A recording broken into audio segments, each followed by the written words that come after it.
Hey, what's going on? It's Adventure here.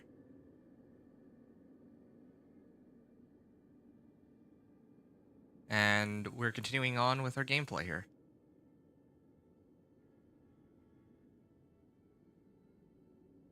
Hmm.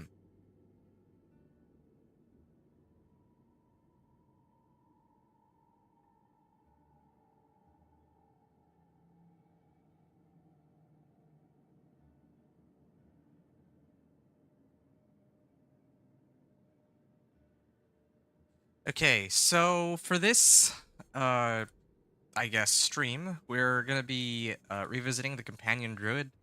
I have already reached Torment 4 with every single one of the classes in the game. In fact, I think that the last time we played was middle of last week. I took some time to kind of chill now that I hit my original goal, which was to do a little bit of everything, of course. Uh, yeah, like get all of the classes, at least one build, the Torment 4. Now I can actually focus on trying to set up my characters properly and push and all that. Um, so yeah, I'm gonna start off with the Companion Druid. Now that I've reached Torment 4 on every character, I think the next goal for me is going to be trying to reach Pit 100 on the Companion Druid. I don't know if it'll take that long. It might. I might not have the right build for it at all, but, like, I know that there's other people who have all kinds of crazy builds, but I think even with my homebrewed build, or builds, it would be possible to reach Pit 100, at least on this particular character. When we last left off on the Companion Druid, all of our equipment, yeah, all of our equipment on the Companion Druid, apparently except for this ring here, were put up to 4 out of 12 ranks of masterworking. I did allocate a bunch of points into my Paragon board, since I actually, like, when I broke into, hey, Aaron, yeah, what up, man? Nothing much. We're just kind of chilling right now. I'm gonna do like a pretty chill Pit 60 while I talk. Yeah, how have you been? It's nice to see you. I mean, the last time I was streaming, I reached Torment 4 with the Spiritborn. That pretty much rounds off all of the classes in the game that I wanted to reach Torment 4 with. Like, I did one for every single class available. And now I wanted to take some time to focus on actually reaching Pit 100 on...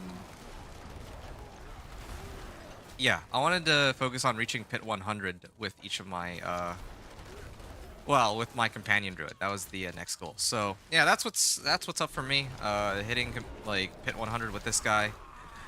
So far, I mean, we haven't really even started. I just dump points into the Paragon board, and also kind of, like, on the side when I've been, like, helping others, I've been running my Companion Druid, so some of my glyphs are already, maxed, as compared to when I first did the, when I first reached Torment 4, I only had like 3 Paragon boards. I had like 2 glyphs maxed, or 2 glyphs that were like rank 50 or whatever. But now we've kind of gotten a few more boards and a few more glyphs, and we're trying to level the glyphs. Gonna full send it. Hey, Zmors, it's good to see you. Hello, buddy. Yeah. Hello, D2. I've been looking for you. I was wondering if you needed help with one of your characters getting that into, I saw that you were in normal earlier, so I'm guessing you might have like a fresh level 1. Did you want me to run you through pits again? I'd be more than happy to do that. I just need to know. Just let me know. How's it going with you? It's good to see you. Sorry I have been MIA recently. Yeah, I just needed some, well, I mean, I had other... I've been pretty busy lately, but more than that, I also needed a break from the game. I feel like I spent like, what, 80 plus hours in like 2 weeks or something like that. It's basically a full-time job's worth of time on the game. Now I know that there's other streamers who go for even crazier amounts of hours than that, but I'm not one of those, like, I'm not Rob, I'm not Rax, I'm not one of those blasters. I mean, I sort of am, but I'm also not, right? Like, I'm not like, I'm not as passionate about the game, or I'm not as, like, I want to say hardcore about the game as they are, but definitely did sink a substantial amount of time in the game regardless. Um, gonna full send the druid into endgame. Yes, yeah, that's sort of my plan.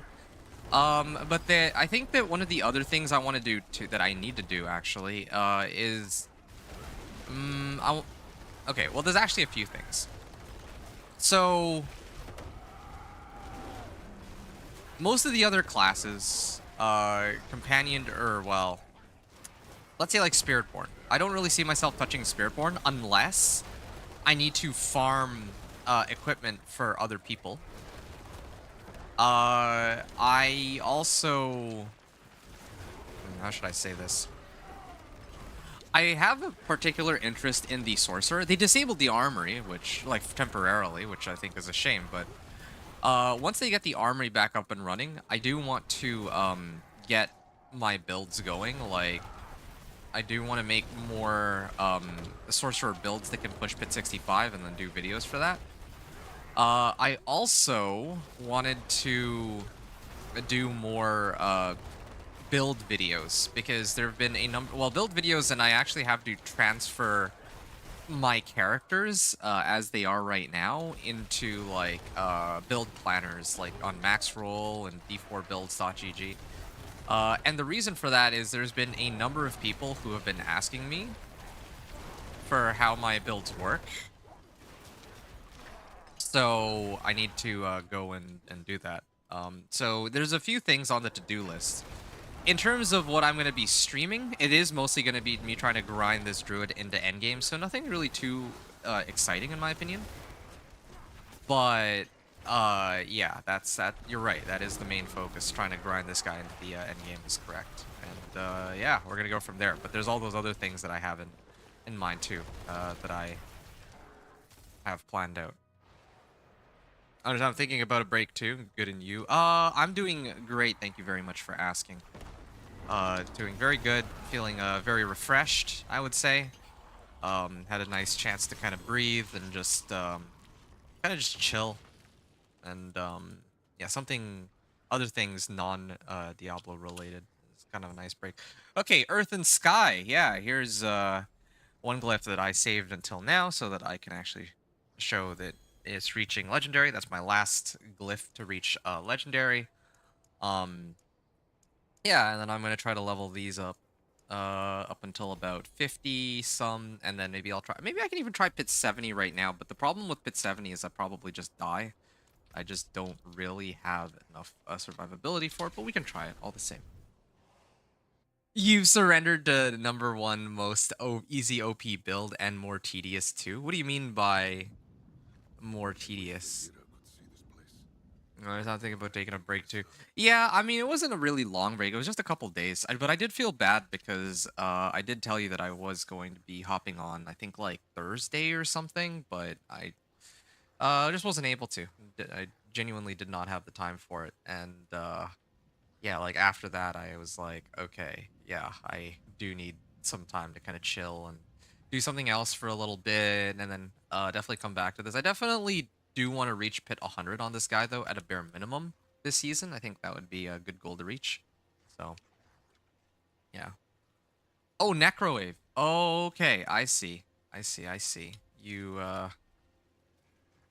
what is it? Blood Wave or Shadow Wave? Either way. Yeah. I mean, it's just so strong. Like, I can understand why so many people were not having issues with that build. More on that in a second. Aaron, are you still around? How are things with you? I didn't get a chance to ask. Thanks for checking up on me. I hope that you've been well these past few weeks as well. Yeah, these guys are definitely taking a while longer to go down than all the ones that I encountered previously. But yeah, going back to this whole discussion about Necrowave, though, yes, like, Blood Wave is pretty strong, ridiculously strong, I would say. I don't know. I can understand why so many people were having very little issues with pushing. Yeah, because, like, you know, I was just doing my own thing for a while, but then I actually pulled up, like, other people's streams, and then I saw them I saw them playing like Necro or Bloodwave Necro. I saw them playing like Leapquake Barb. I can also see like on Helltides.gg, there's been plenty of people who have reached level 150 or pit 150, and I know that it's not like they're abusing some kind of infinite damage bug per se, but I'm sure that there are definitely some unintended like damage modifiers that are like double dipping and just weird damage calculate. That's my guess, because it feels weird to me that there's some builds out there that are only hitting for like, let's say, maybe like 10 billion damage, and then there's other builds out there that are hitting for 10 trillion damage. If you're hitting in the damage in like the trillions, like, okay, probably there's some weird damage calculation there that shouldn't exist. But yes, my wolf hack is on steroids. Yes, that's a good way of putting it. Yeah, you can see they're yeah, I activate my ultimate and they're killing it, right? Speaking of my ultimate, yeah, I'd like to bring down the cooldown on Petrify if that's remotely possible. I feel like part of the trick to... Oh no, this is a struggle. I definitely would want my... Whoa. Ah, I'm gonna activate it, why not? Yeah, no, they're huge. Like, these guys are pretty big, but the thing I don't understand though is sometimes my was it this one? Yeah, I have Nagu K, the rune word, and that's supposed to, like, as long as I keep 5 active summons. I mean, I have 5 active summons. I should have a lot more spirit wolves, but for some reason that's not really the case. Like, I don't have as many spirit wolves as I should. Anyway. Yeah, my wolf pack's looking pretty good right now, but there's still plenty of room for growth. I don't even have a single mythic. The wave just explodes everything. Oh yeah, for sure. Is there anything you're looking for, Zmors? I remember last time I said that I'd be happy to do more runs with you, but I would need to know if there's... Oh yeah, I mean, you were looking for mythics last time. I don't know if you're still looking for mythics now. If you want, we can run stuff together. Totally up to you. I'm running pits right now if you want to run pits together, although probably if I were to guess, if you're running Bloodwave, you're probably just going to end up carrying my guys, so I don't know. Yeah, it is taking a while to bring these guys down, I admit, but yeah, I'm going to probably have to tone it down a little, but at least I know that I can take on Pit 70, I guess. Yeah, but it's just a bit of a shame I'm not quite at the point where I can comfortably clear everything yet. You got some? I'm on a Sork right now. You got some? Okay. Yeah, I remember you were working on that sorcerer. I remember now. I was saving my materials for you. Yeah, that's why I wanted to run it last time. I feel bad that I kept you waiting, but yeah, like yeah. What do you want a gun for here? Maybe I can also look for some equipment of my own if we do runs together. Can we do pit trying lightning? Yeah, of course. What pit? Well, yeah, how high do you think we should go? I was like thinking like probably pit 60. I think if it's you need to level your glyphs. Okay. Well, we can do like pit 60 or like pit 60. Well, either pit 60 or pit 64. One of those two. I have enough damage to handle like probably up to pit like 64, but pit 60 is probably gonna be much quicker if we do that one. Yeah. I guess pit 60. You'll help a little? Alright. Here, I'm just gonna finish this run and then I'll add you in. We could run together. I need to level my glyphs too, as you can very well tell. Yeah, there's still so much work to be done for my companion druid. Like, I need to grind out all my glyphs. I need to masterwork all my equipment rank 8 out of 8. Like, at this point, I'm in Torment Force, so I can get Obdicite way more quickly now, but the problem now is that I don't have the right, my equipment's kind of poopy. It's not very good. Also, yeah, this rune really is bugged, like, summon a Spirit Wolf Companion, like, what the heck? I just instantly died there, like, I wasn't even close to, like, I don't understand how I died, but, yeah. Yeah, this isn't, well... I just wanted to see how far I could get. But you think you could do 62? Okay, sure. Oh, and also now that I died, the spirit wolves are showing up again. Well, that's kind of funny. There's definitely some bug there associated. Like, see how much more quickly everything's dying now that the rune is working as intended. I only had to die to reset it, and then now I have like a massive pack of wolves again. So there's definitely some issue there.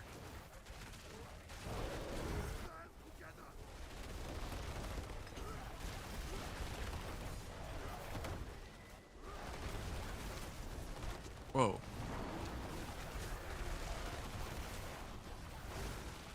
Yeah, even my little wolves are hitting for like 13 million. It's pretty nice. And I gotta make sure I keep myself healthy.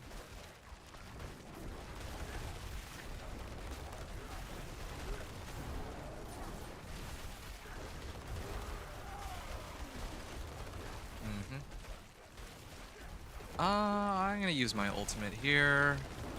Yeah, I definitely feel that um if my like wolves are up, I take like no damage, like the little wolves. But then sometimes they just disappear for like no reason. That's the problem here. Okay. Almost done this run. Probably another 2 or 3 minutes to go at most. And we can let's avoid that explosion. Yeah, like there's actually so many wolves, man.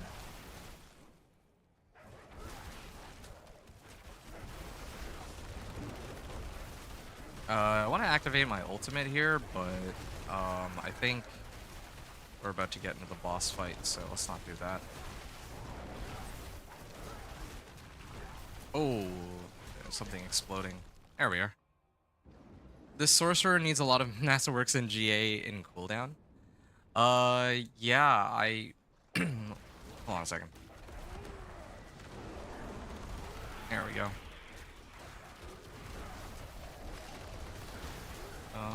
Almost there.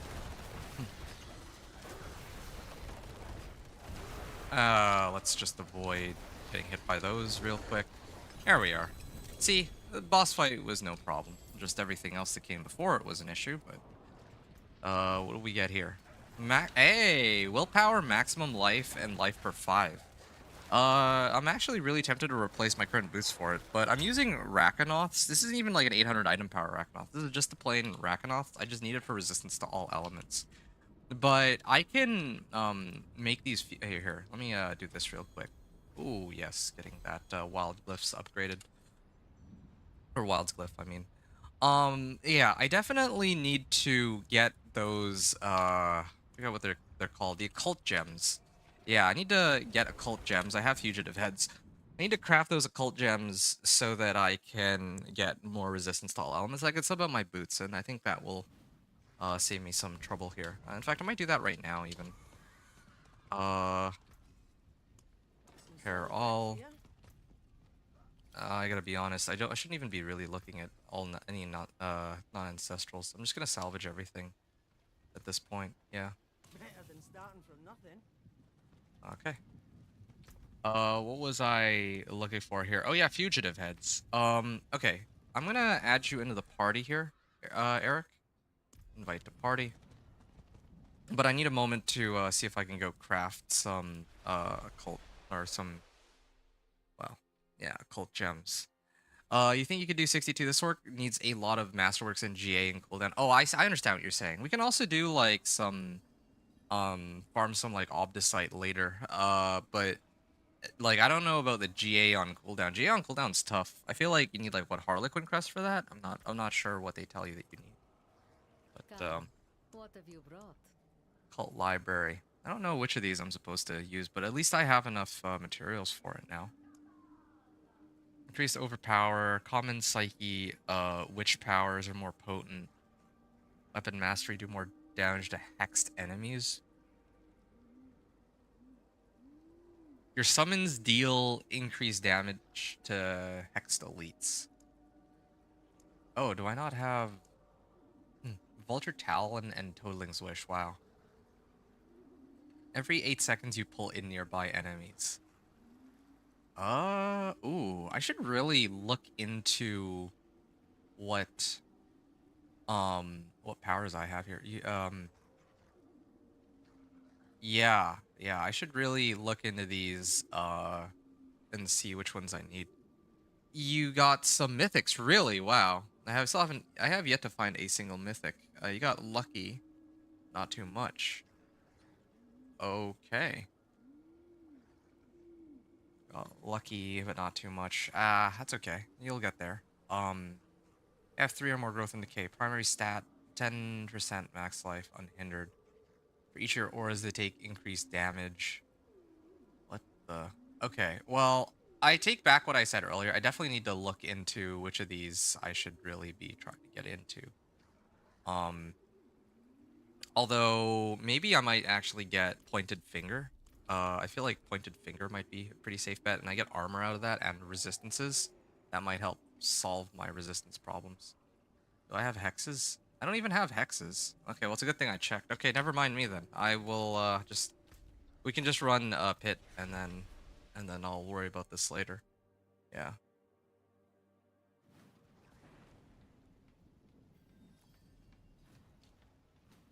Right. Let's head on over to I think it was pit 60, right? Yeah. Oh, yeah, there it is. This is actually perfect because both of us need to get our glyphs leveled up. So, yeah, this is a good place to do it. Oh, okay, yeah, I can plow through this just fine. I can plow through this just fine, even with 2 players. I have enough damage. It might take a while because of cooldowns, like I will be gated on cooldowns, but that's okay. Yep, there we are. Definitely want to reach the point where each of these wolves can one-shot even the monsters here. So there's definitely a lot of work that has to go into that. I still need to replace my amulet. I need to replace a lot of my equipment. I'll sort that out later though once we are done. I'm sick of leveling our glyphs or what. If we're just running pit 60s, then this should be nice and easy. Okay, I see that your lightning spear build is... Oh, yeah, you are doing a lot of damage here. I think you might even be doing more damage than me at this point. Okay, let's see. See these little... Oh, okay. Every time these make contact with something, they just instantly die. It's pretty crazy. And you have more mobility than I do, too. Yeah. Feel like in terms of just raw like damage, I could probably nuke a set of monsters more easily or more quickly, but yeah, you probably have more overall DPS. Oh yeah, I see those lightning spears going. Yeah, yeah, you definitely have the damage. A lot of masterworks. Yeah, I mean we would need to get you gear too, but I don't know how that's gonna work. I don't have a way to get you like more gear with like cooldown reduction, and I can help you with masterworking.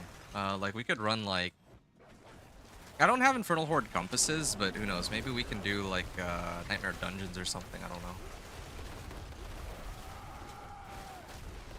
Or I think there was a tribute, right? I have to take a look, but I think there's like a tribute where we can farm like masterworking materials.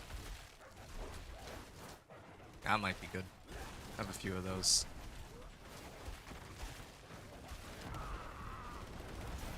Yeah. I was like doing some farming of masterworking materials myself too.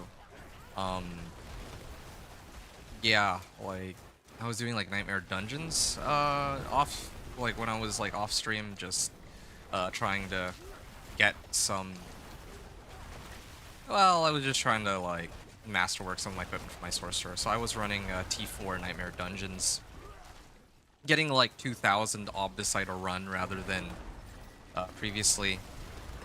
I was running Nightmare Dungeons on even on T3 it's only like 600 a run. Yeah.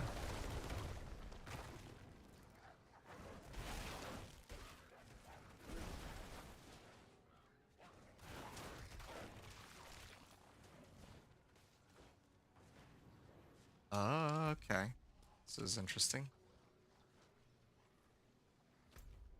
You're probably quicker in reaching that side. Oh, okay. There's some monster here. Channeling Shrine? Okay.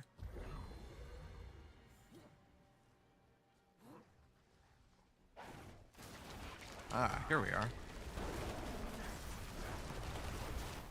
There, gotcha. Okay.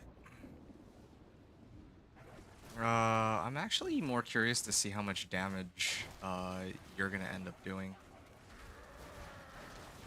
Yeah, because I know roughly how much damage I'll do. Okay, interesting. So I still have a use for bringing down these bosses, at least, I think. Okay, here we go. Let me try my damage.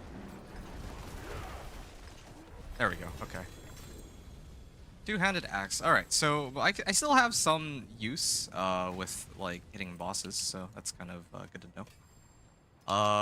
Willpower, max life. I mean, it's an axe, I guess.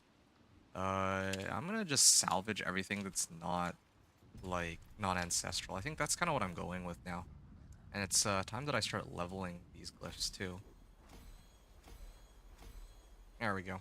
So fulminate is maxed. I'm gonna start leveling the other glyphs. You don't have a single damage? Oh, you don't have single target damage. Yeah, no, I know that feeling. That's kind of how I felt with Thorn's Barb. No, I completely get it. But no, you're fine. You're fine. You actually, I mean, the worst feeling is if we're like doing the run and then like you might feel kind of useless because you can't do single target or group damage. But that's not the case here. Like, I mean, my druid is very strong when it comes to. Okay, sure. That was weird. Yeah, like single target for companion druid. That is my companion druid's strength. I mean, that's just how the build works. I think bigger packs it starts to struggle with because it is gated on cooldowns. So that is a issue.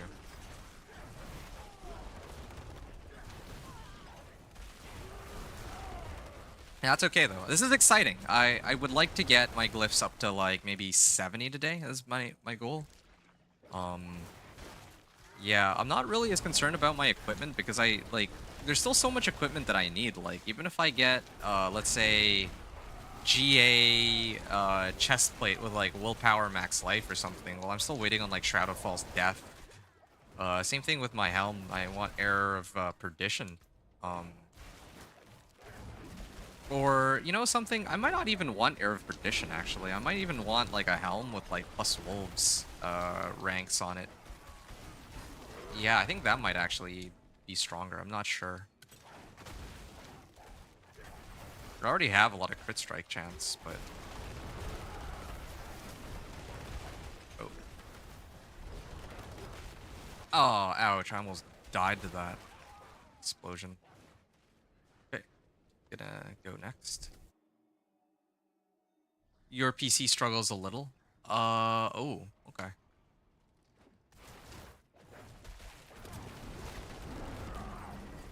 Is it because of, like, multiple of us being in the party, or is there some other reason there? Lethal Shrine, okay.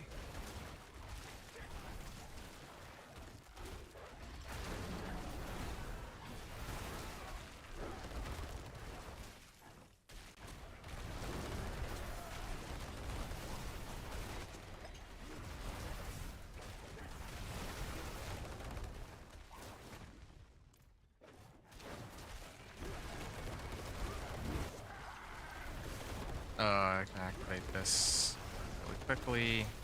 Yeah, I'm liking this. But I am kind of tempted to replace one of my rings for Iridas. I've been thinking about this. As a way of like pulling monsters in. Because right now I think the biggest issue is like I have the damage, but I have to hit every individual pack. But if I had like let's say Iridas right now, I could have like pulled everything to me. Like even off screen, and then I could just hit them all with my wolves at the same time. So definitely need to get an Iridas, ideally an ancestral Iridas, but even like a 750 item power Iridas would be interesting to test.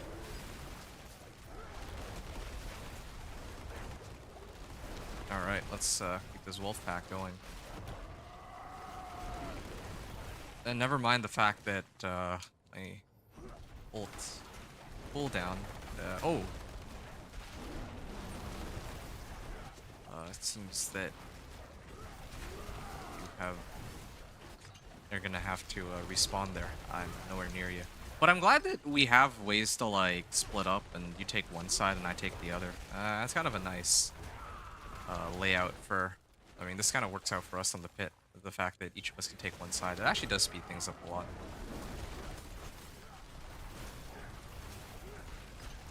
I'm having some ping problems. I mean, somebody in the in-game chat was complaining about that, complaining that maybe it's the servers. But if you'd like, you can just hang at the front entrance. I'd be happy to carry us both. Would that work for you, or how do you want to do this? Because if you're having ping issues, then I don't know. I don't know if you want to keep trying to level glyph. I don't know if you want to try to do something else, which, like let's say Nightmare Dungeons, where ping isn't as big a factor. Not sure. Yeah, like, see, I can still take this guy out by myself, so, you know, if you want to just chill, I'm quite happy to carry you. If you just want to hang out, no worries. It's just fun playing with other people. And, I mean, it doesn't really affect me because I need to level these glyphs anyway, so, yeah. 3, okay, yeah, probably another 2 runs of this. Oh, wow, you have Shadowfall's Death, I see it. You're, like, invisible.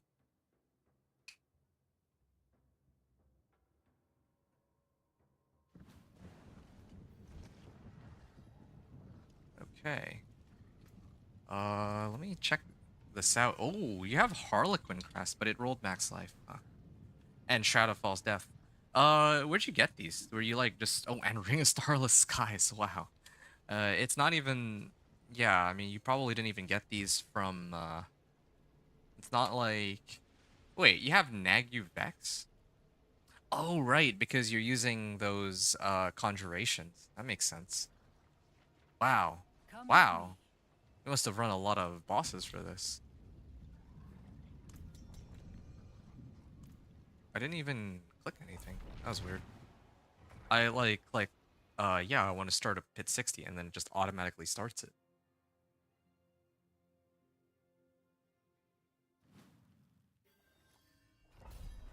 Okay. Yeah, you can stay at the front if you want, no worries. Yeah, like I said, just, you crafted Harlequin. Oh, wow.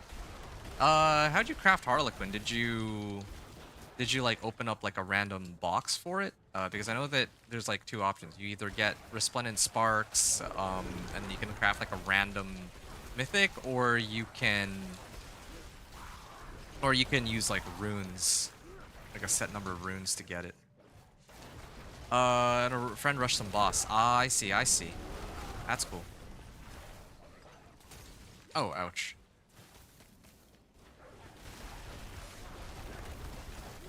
Bosses. Yeah, okay. Alright, cool. I'm guessing they themselves were Earthquake or something.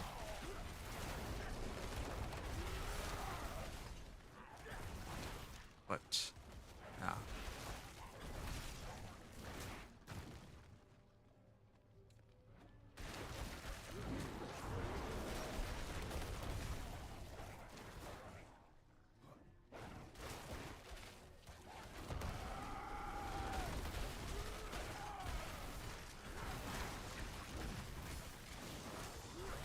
With the runes, this friend helped a lot too. Okay. Interesting. Yeah. I definitely need to get in on that. Like, I have runes. Yeah, I actually have quite a few legendary runes now, but I only have... Whoa. It's not like last season where the legendary runes had roughly the same rarity as the common and magic runes. These ones are actually, like, a lot tougher to come by. I'm probably gonna need to spam... Oh, you know what? I think I know where I'm supposed to get them. It's because bosses are the ones that drop these legendary runes, I think, mainly. And also, I haven't been running any... I haven't really been running these tributes on Torment 4. I think that if I were to run tributes on Torment 4, I could probably get some runes. So I'll have to see. You know, I definitely need some of those too. Like, I need to see if maybe Air of Perdition could be good. I'm not entirely sure. Air of Perdition and Shadowfall's Death are 2 of the ones that I'm thinking to get. And maybe Ring of Starless Skies, but then I would need to figure out how to get like Spirit Generation into the build. So there's a lot of stuff there for sure that I need to sort out. Artillery Shrine, okay. Okay. I mean, Petrify itself also uh, also generates spirits, so I don't know.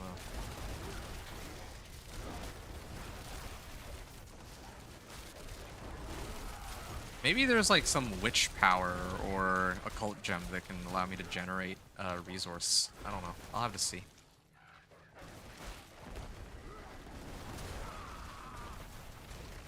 Ooh.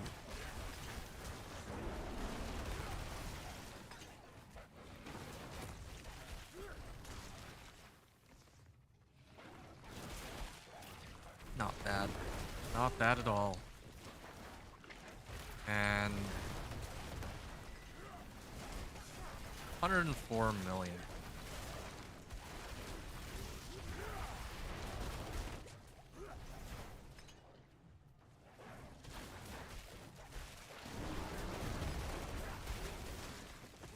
Wait, did I just hit for 272 million? Did I read that right? That's kind of crazy if I did. What? I have war cry skill. Okay. Well. Okay. Ouch. There we are. I think that my Petrify is on cooldown though, so I'm gonna wait a second.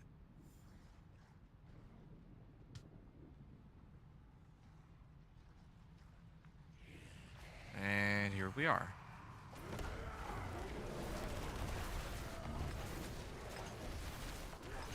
Yeah, definitely need more damage to deal with this guy. Gonna have to upgrade some of my gear, but I keep getting like non-ancestrals. I need maybe to hit up the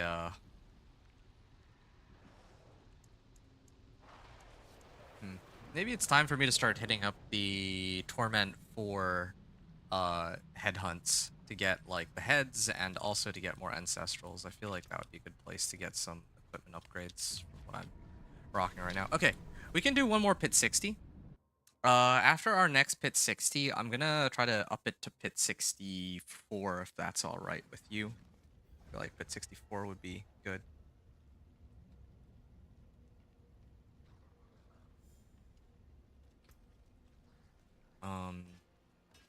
Okay, I'm gonna salvage all. Greetings. How shall I guide my hammer? And I'm gonna grab some. Oh, I'm gonna repair. I haven't I'll died. keep my forge hot. Or maybe I Come did soon. die, but that was earlier. Okay. Fortitude. A potent quantity indeed. Redamine Buzz. And Soothing Spices. Alright.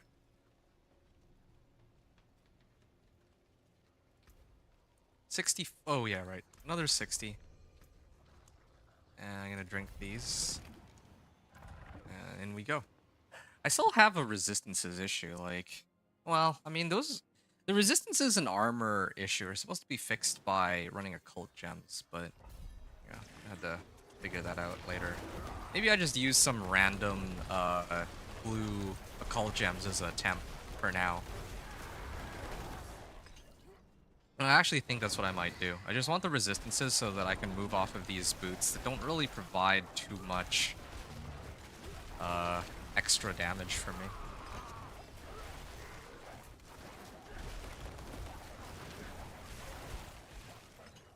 But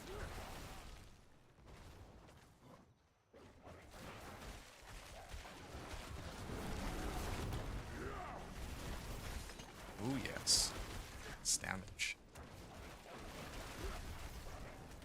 Man, I can't wait to get like an amulet that has like Call of the Wild on it. That'll be a huge game changer for me. Definitely.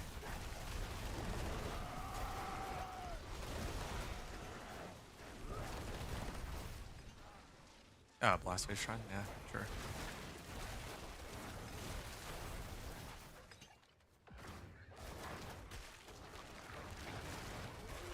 Okay.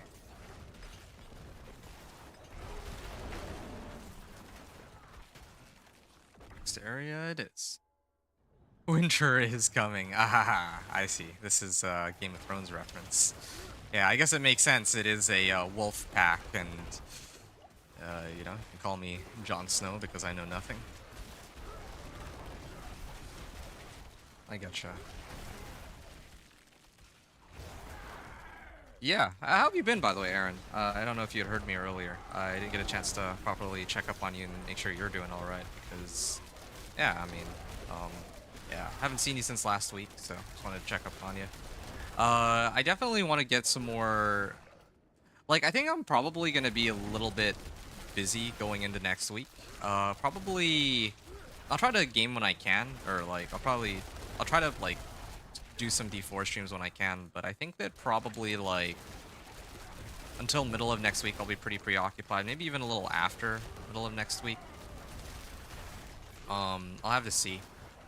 But either way, yeah, I think the big goal for me right now is to try to get this guy to pit 100, like I mentioned. So I'm kind of working towards that. There's like a lot of different things to be done, and I actually do want to. I probably will have the farm off stream, but I think if I'm gonna do some like off stream gameplay, I think I'm gonna work on my sorcerer. Like my sorcerer is kind of like my passion project that I work on like unofficially, but if that makes sense, like because I wanted to show off different builds that make it to pit 65, so I don't think I really care much for showing people how I grind that. But if I'm grinding to pit 100, that's a different story. Like there's a lot of legwork that goes into that. I think that showing the journey, at least streaming that, would be good.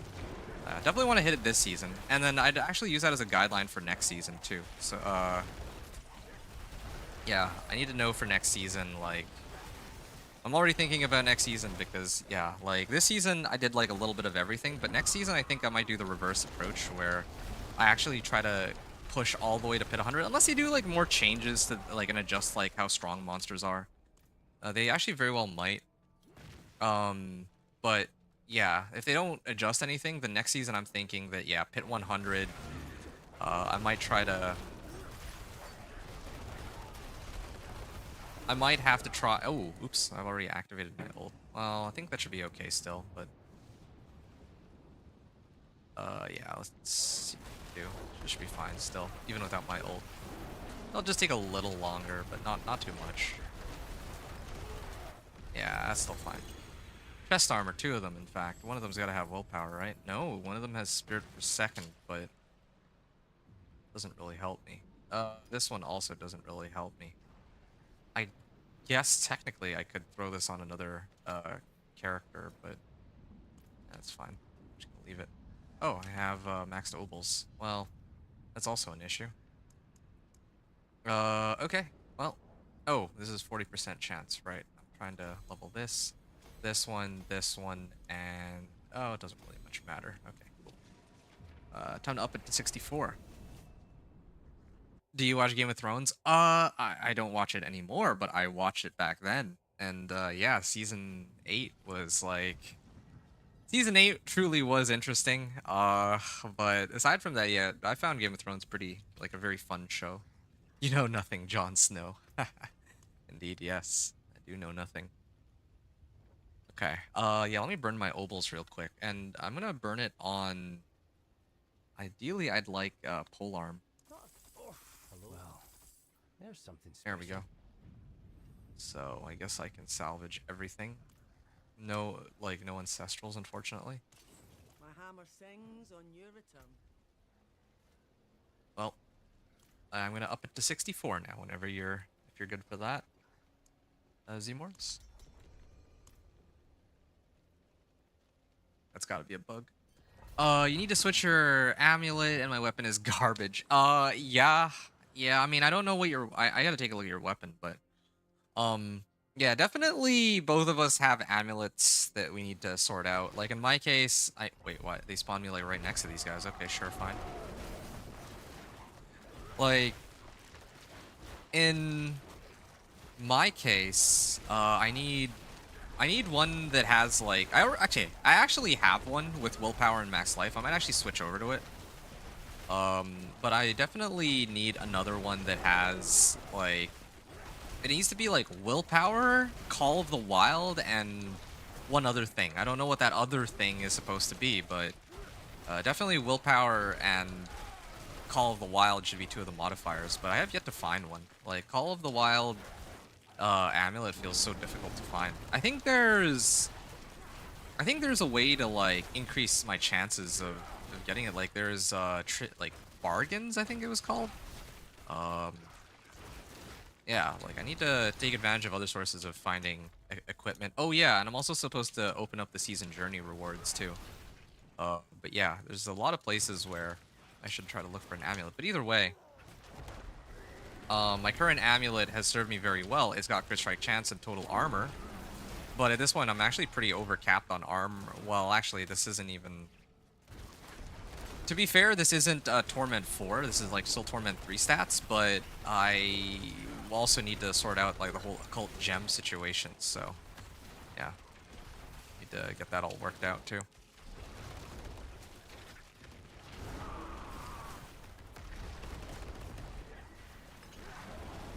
So a lot of stuff there. You're good, man. Or you're good. Can't complain. Oh, that's a lot of explosions. Yeah, no, I'm glad. I'm glad that things are going really well for you, dude. Yeah, I just wish I had more time to play Diablo recently, but aside from that, I'm doing really, really well too.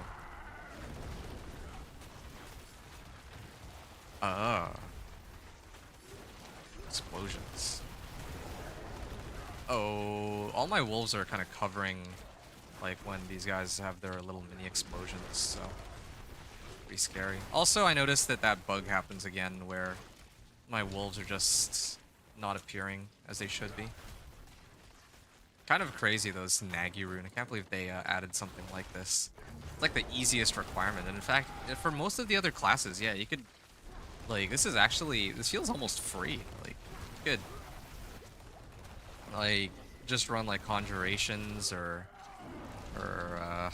like minions and just get some free way to proc like a rune of invocation. Yeah.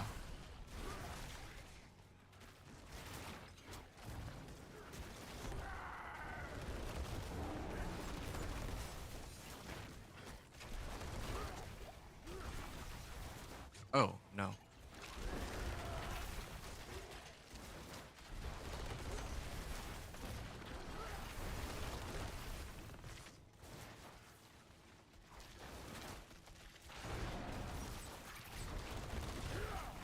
Oh, okay.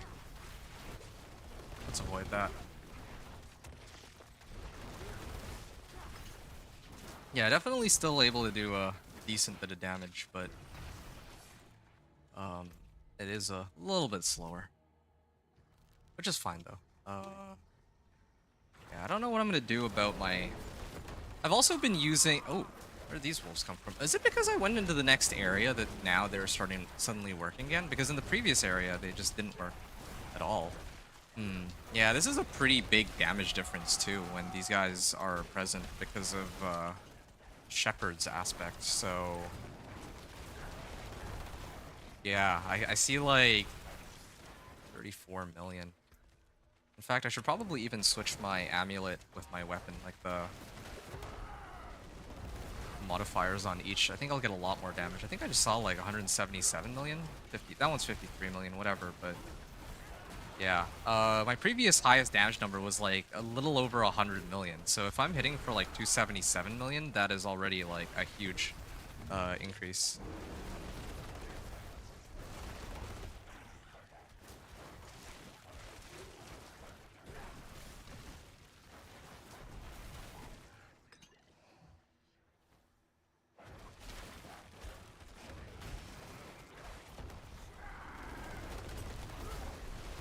$95 million, 105 million.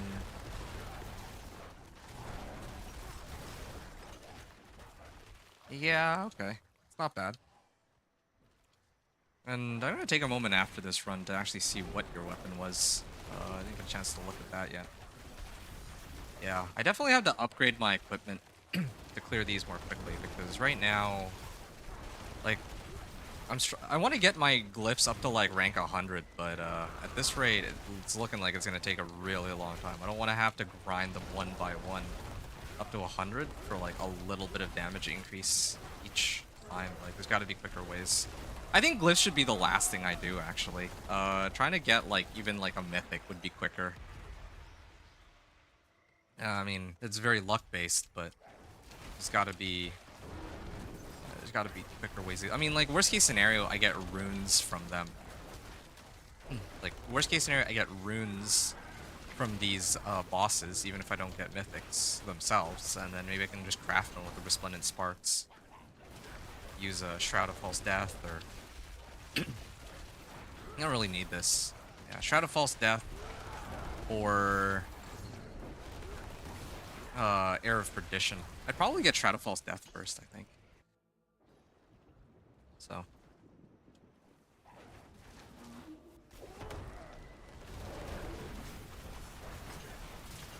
There we are. A lot of damage. Polearm! Ancestral Polearm, please. Come on. Willpower. Yes! Yes!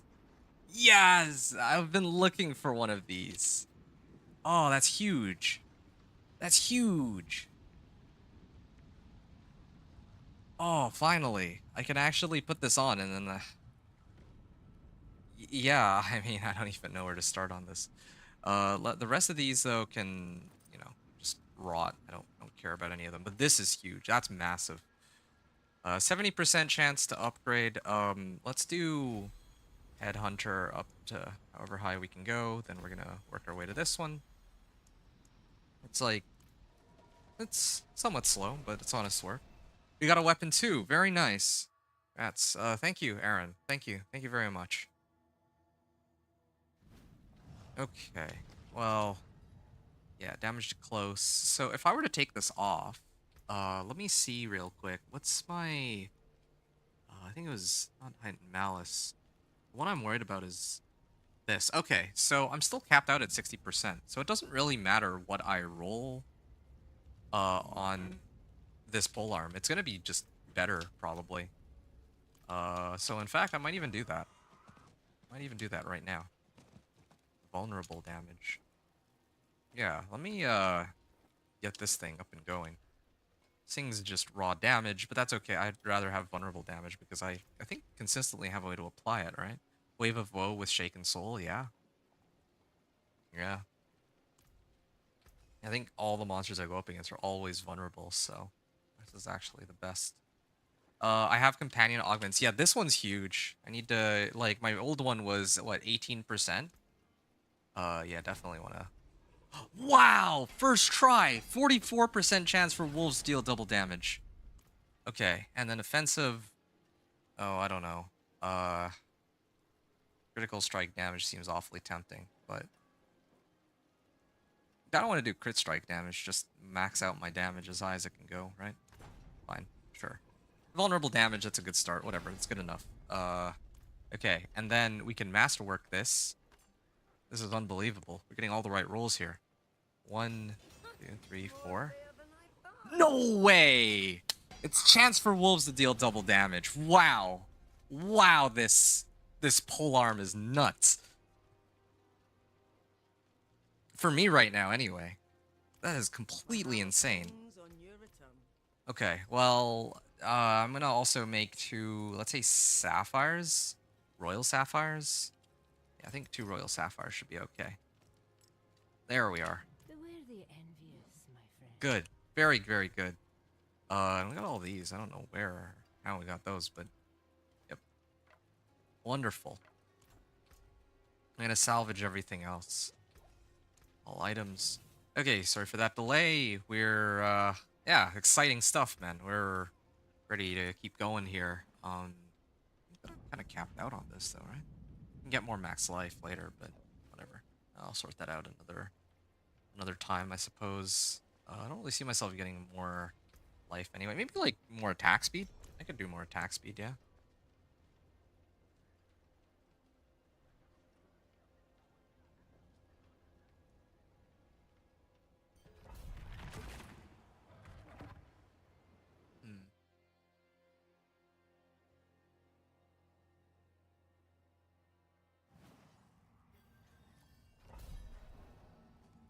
I'm gonna get going here.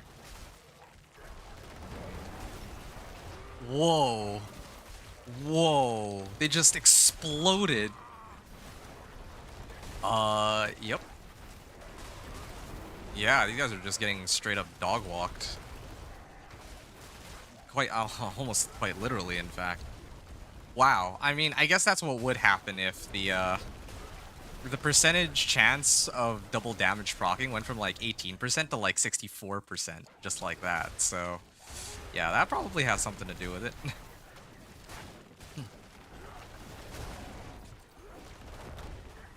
Oh, this weapon. Dude, this is not even fair. Like what even happened here? I might even have to masterwork it all the way to 8. That's how good this weapon is. Like, I should just do that now with my remaining Obdicite. Yeah, I really do want to get Iridas, though. I actually think that it would speed up my run a lot if I had Iridas. Because then I could just continually pull monsters towards me with my ultimate. Wait a second. I just realized. Oh, I didn't even imprint an aspect on my weapon. Well, guys. Yeah, I didn't even imprint an aspect onto my weapon, so I can actually boost up the damage even higher than what I have here by a significant margin. My guys aren't even werewolves. This is how much damage my guys are doing, and they're not werewolves.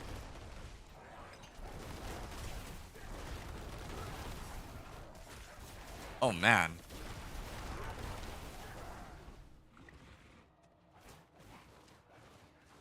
Blast Wave Shrine, okay.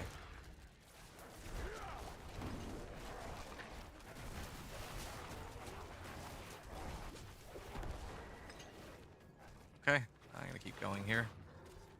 And it's next area, of course. The Blast Wave Shrine is gonna wear off, it looks like. It's too bad.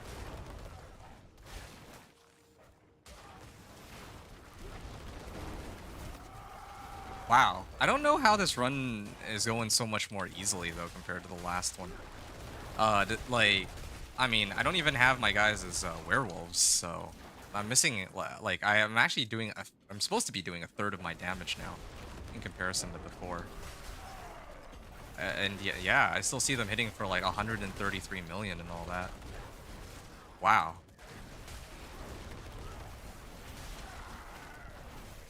Oh, dude, I can't wait to imprint the right aspect onto this. This is gonna be wild.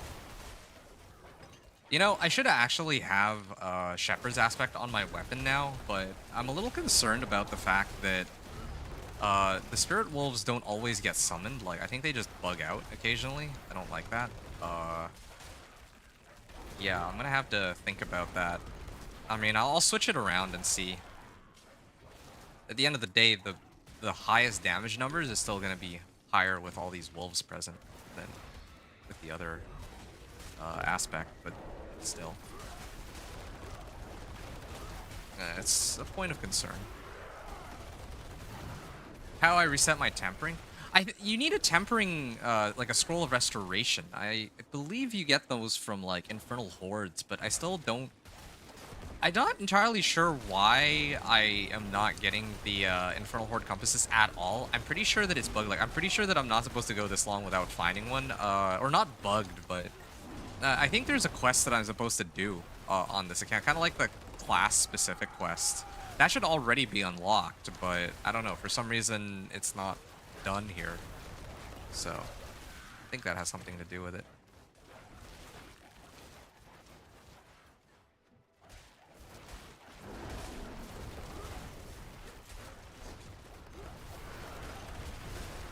Oh man, I can't wait to see my damage here just go way, way up.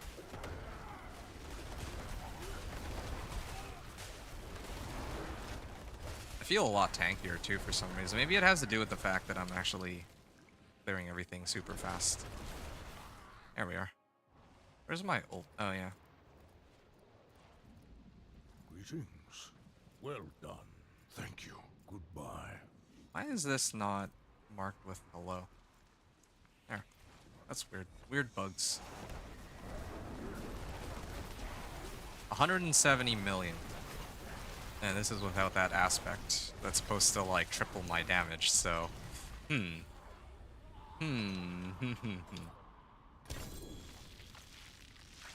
Alright. Yeah, 2 GA chest armor. Oh, okay, but only one of them actually rolled a decent stat. But despite that, I could use this, potentially. And we'll come back to that a little later, but that's pretty good. That's actually pretty good. I'm gonna just leave these be for now, I guess. Well, I mean, I could just salvage them all. I guess it doesn't really matter. Okay, and upgrade, upgrade, upgrade, upgrade. Yeah, we can get them all. Okay, so one more run of 64. This will bring all of my glyphs up to 55, and then I'm gonna boost it one step further and go up to 70. But I think 70 will be a little bit, will be quite the challenge for me, especially with 2 people in the party. Like, I don't know how long, well, I don't know how long it'll take me to do it. I don't know if I'll actually even be able to do it. I guess we'll see. It'll be a good day, a good limit test. Speaking of limit testing, yeah, let me switch this out. Let me put on the alpha aspect. Aspect of the alpha, there it is. So 260% more damage on my wolves as compared to my old weapon. I think my old weapon was roughly the same, wasn't it? Oh, okay. It's like a slight damage increase on that. Yeah, okay. Good, good. Another run of 64. See, I didn't even click OK. As soon as I click open, there's definitely some weird glitches that are showing up. Like, even trying to emote, like my hello is missing, and yeah, this is like a few things, but kind of concerned here. 41 million, 83 million. Is this aspect even working the way it's supposed to? Because I don't really see them doing as much damage as they're supposed to be at all. 32 million.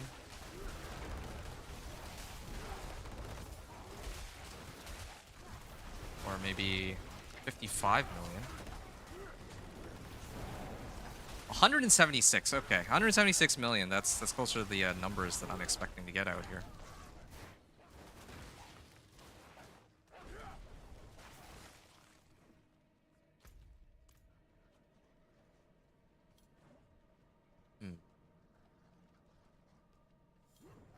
That's not bad.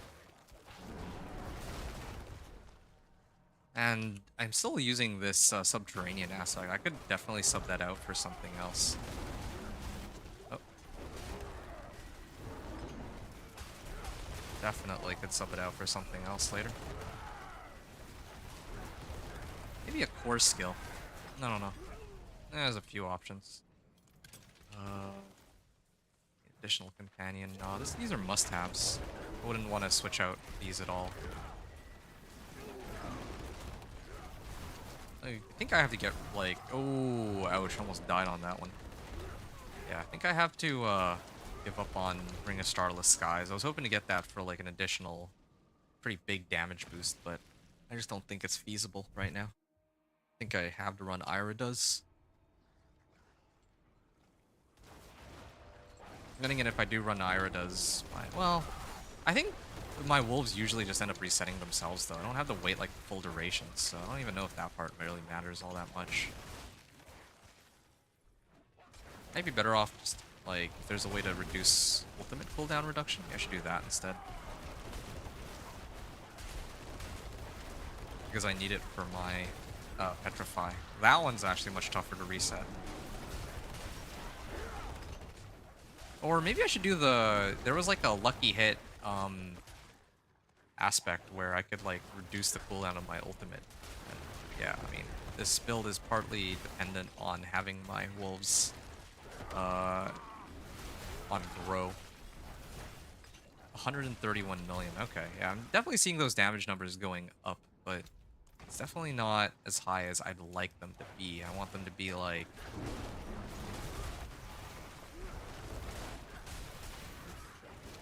closer to like the 1 billion damage range, so there's definitely going to be some work needed for that. it'll never reach the insane damage numbers of, say, Blood Wave or Earthquakes, but yeah, let's see. Alright. Maintaining all these active summons. I will probably switch the aspects from one to the other next run. Yeah, try to see the damage there.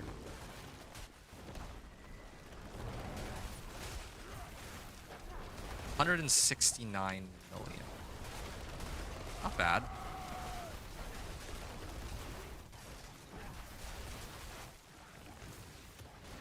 How's that, how's the, yeah, Blood Wave is broken out.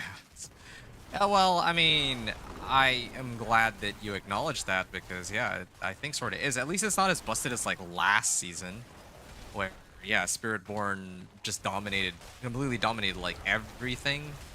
But they definitely did some weird scaling on Blood Wave and Cataclysm, I think, and also this, this Earthquake mechanic on Barbarians, because like, I don't know. They seem like they're putting out like trillions of damage as opposed to billions. I feel like somebody put the wrong number of zeros in there somewhere. That's my thoughts. You're doing a pit 105 with it. Wow. I'm guessing you probably don't even have like all of the necessary equipment either. Yeah, okay. Well, he just instantly exploded. Yep. I am pretty good spot, I'd say. No, Banished Lord's nice. Okay. I'm gonna level these real quick. And let's do Keeper Glyph, sure. I'd like to do one more run of this, just to test one more thing, and then I'm gonna push it up even further. Push it to the limit. Go pit 70. I think my previous pit 70 run, I think I had like, what, 5 minutes left on the clock? How many pit tiers did I open up previously? Oh, I opened up all 5. Okay, so I can actually do pit 75 then, soon. But, I forge more than what was I? Oh, yeah, I remember now. I need to actually switch these two aspects. So, I've traditionally had Alpha on my weapon, but it's time to actually have it the other way around. Amulet should be the one with Alpha aspect on it. And then a Shepherd's aspect. Oh, you have to go AFK for 15 minutes, gonna pick up my sis in school. Yeah, sure, no worries. Do you want me to... Well, I'm guessing... Oh, okay, you left the party. Okay, I see. Well, this will give me a chance to, test, the pure strength of my build with no extra players in the party, so... Thank you for the run, BRB. Yeah, sure, we'll do more in a little bit. Good luck with your, pickup. Did you hear... Yeah, Aaron, I did hear about that, and give me a second here. I could use some assistance. Let's see. Oh yeah, pit 64, that's what I was trying to do. Alright, let's see how quickly I can crush pit 64, and then I'll move on to pit, like, 70 after this. Anyway, yeah, I did hear about that. I'm not normally one in the, I'm not normally one for talking about, like, politics and all that, especially online on the internet, but, I will say, I was kind of disappointed to hear that, and for a number of reasons, actually. Like, yeah, some people are gonna defend it and be like, oh, that might not actually have been the case, but yeah, there's just too many things that don't add up.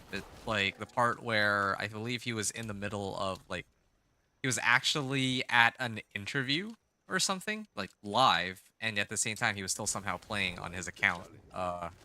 Yeah, that was, I think, that was interesting to note. Never mind all the stuff about, like, oh, well, he doesn't know this or that. Yeah, there were 2 big takeaways I had from that whole situation. I think one of the big ones was that, like, last season, it was kind of interesting to me. Like, the fact that, hey, yeah, even somebody like Elon would be able to reach pit 150, right, with Spiritborn. And when I say even someone like him, because, I mean, like, yeah, okay, this guy's probably pretty busy as, like, a millionaire, right? So I was, like, thinking, okay, maybe... yeah, maybe if I were to, like, try to grind out, like, pit 150 on Spiritborn, it shouldn't be, like, if, you know, he can do it, then yeah, I should be able to, too. Since, yeah, he probably has the budget some amount of time to game and whatnot. But yeah, I mean, it was very disappointing to find out that actually, no, this wasn't really his work to begin with. So, like, why did I even bother trying to waste my time? uh, using that as a reason, if that makes sense. So that was disappointing.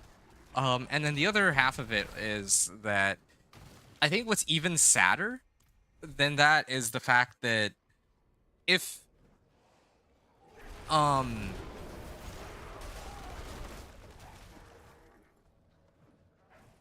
think about how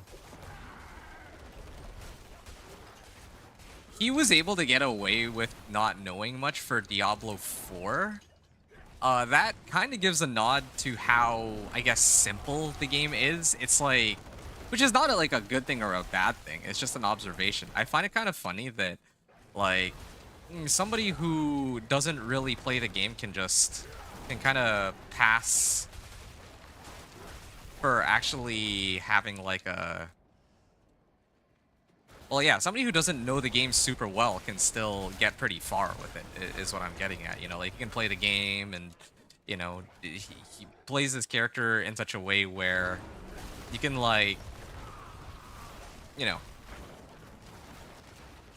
he can pass off as somebody who's super knowledgeable about the game, despite not actually knowing anything about the game at the same time. Like, he obviously wasn't able to do that as easily for Path of Exile, but the fact that he was able to get away with it, or almost get away with it on Diablo 4 is actually quite interesting.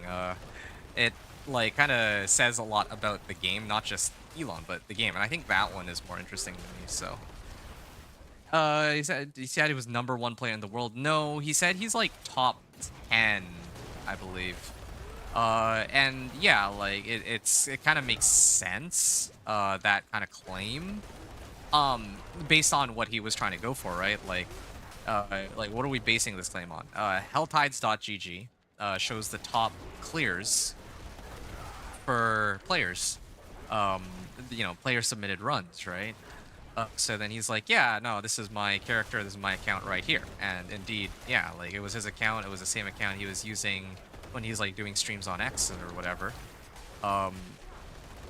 So for Diablo 4, it was actually like, okay, yeah, it's feasible. And then he showed the run too, right? He had to have shown the run. So it's like, yeah, okay, this guy actually knows his stuff when it comes to Diablo 4. But then when it came to Path of Exile, yeah, you couldn't really pass that one off.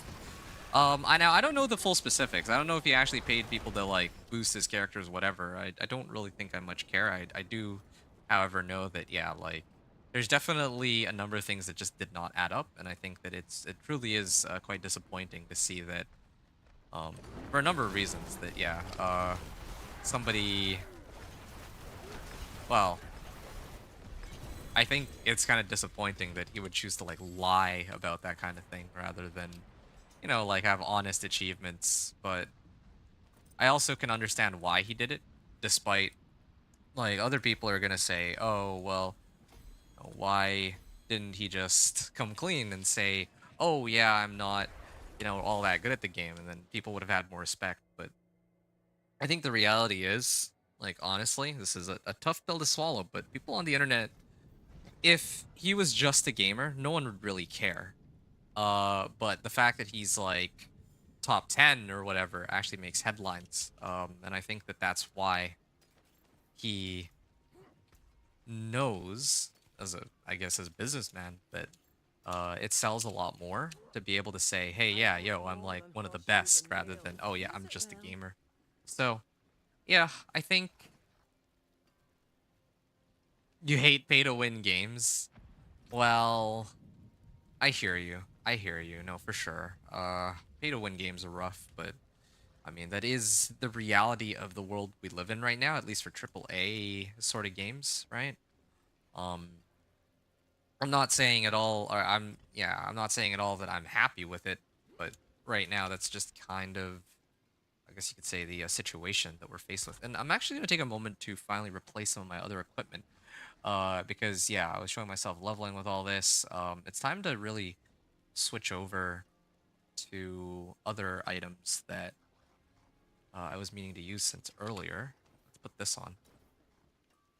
Yeah. Cur Ohm. Let me unsocket this real quick.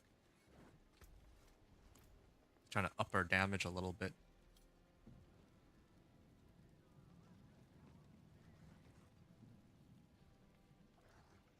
Okay. There is power in these stones. Cur Ohm.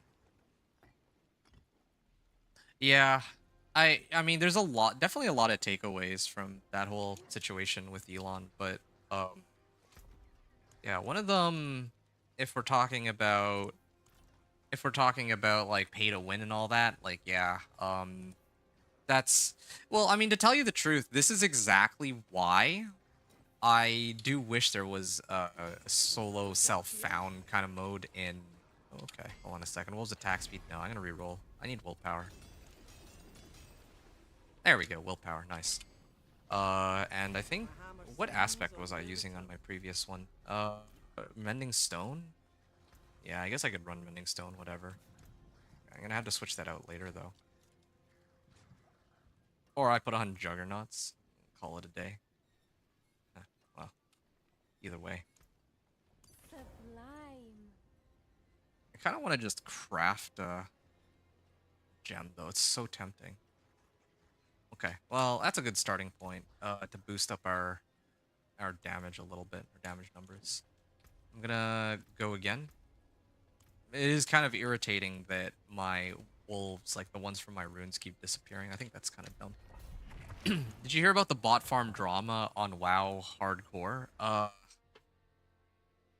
was a streamer killing bots on WoW Hardcore and they threatened his life. Oh, well, that's interesting. I didn't know that.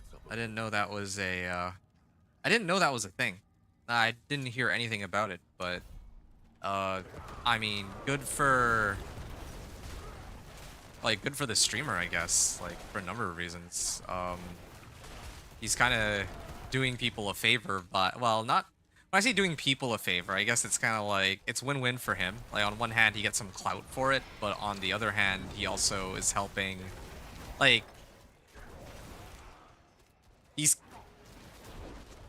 there's a certain joy and satisfaction I get from people who, like, from watching people who are using unethical methods of, like, getting ahead, like, just fail, for, like, gaming, I mean, right?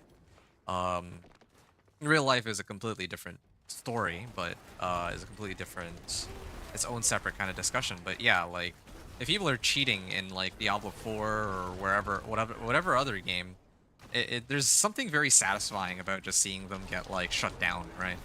So, yeah, you know, I don't know this guy, but I'm sure that that could have been kind of cool for, you know, him and other people who are just watching him do this. It's, like, entertaining, too, whatever. I can understand where the satisfaction comes of watching him do these things.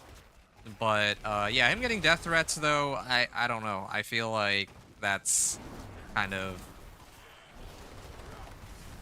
like, people gotta chill, like, that's a bit much. I mean, even the whole Elon situation, you don't see Elon getting death threats over something like that, right? Like, oh, yeah, you lied about Diablo 4. It's like, yeah, now these people are, like, running bot farms, they get shut down, and it's like, oh, no, it's time for us to start sending death threats to these people who are preventing us from doing our thing. Like, dude, come on.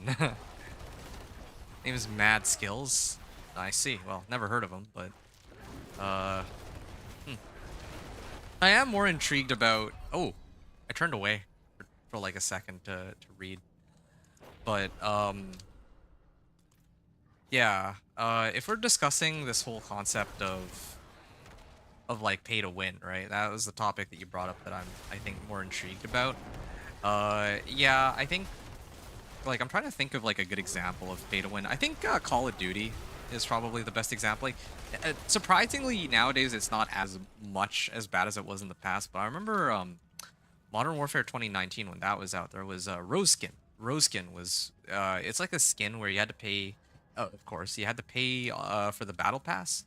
And then once you get that battle pass, the skin, it's like a really dark skin. It does look like a gimp suit or something, like all black. So if you hide in like a dark corner, people just cannot see you. So yeah, people would call it pay to win based off that. And there's like more scummy things. Like recently, even I just remembered with Modern Warfare, with Warzone 3, right? I've been playing Warzone 3.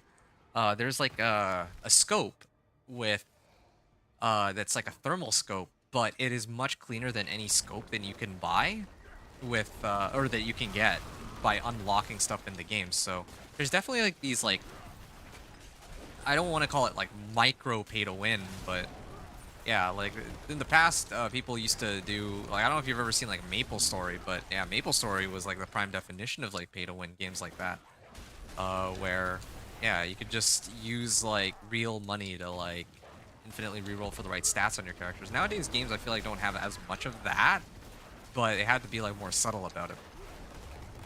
Like they'll give you an easier time rather than just giving you a gun that's like overt, or like a thing that's like overtly stronger. So definitely a lot of stuff there. So yeah, pay to win. I don't know. I mean, this is why also like I mean, this is hypocritical of me because I'm, you know, myself playing these AAA games like Diablo 4 and like Warzone 4 or whatever, but I think that this is one of the reasons why indie games, like, people should support indie games more than what we have here, because these indie games, you don't really have as much of that, right? Like, people are more focused there on making like good games as like a passion project. I don't know how else to put it. Oh, I didn't even okay, sure. I didn't even know that he was about to die there, but sure. Yeah, I mean, if we look at more like indie games, yeah, or not even just indie games. This is one of the reasons why Baldur's Gate 3 was so popular.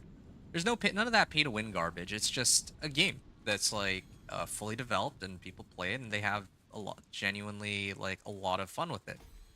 And I think that there should be more of that. But obviously it's a more complicated world than that. But yeah, so Mad Skills, is he still getting death threats? Did they figure out who's sending them or what? Like, are they gonna, like, you know, because if somebody gets death threats, it's like a pretty serious thing. So are they going to like do anything about it?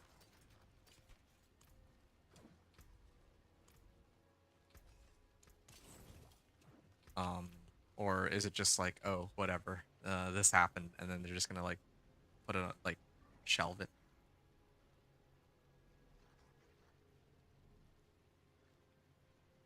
Yeah, I mean, I don't really. The thing is, I don't really hang around the gaming world, and I don't really pay much attention to the news when it comes to gaming. Like, I'm just usually doing my own thing and trying to have fun with it. You know, like I don't. Not just for builds, but I don't really care much for the drama of other content creators. It's a gang in Taiwan. Wow, didn't even know they had like a whole gang, the bot farm or what, but.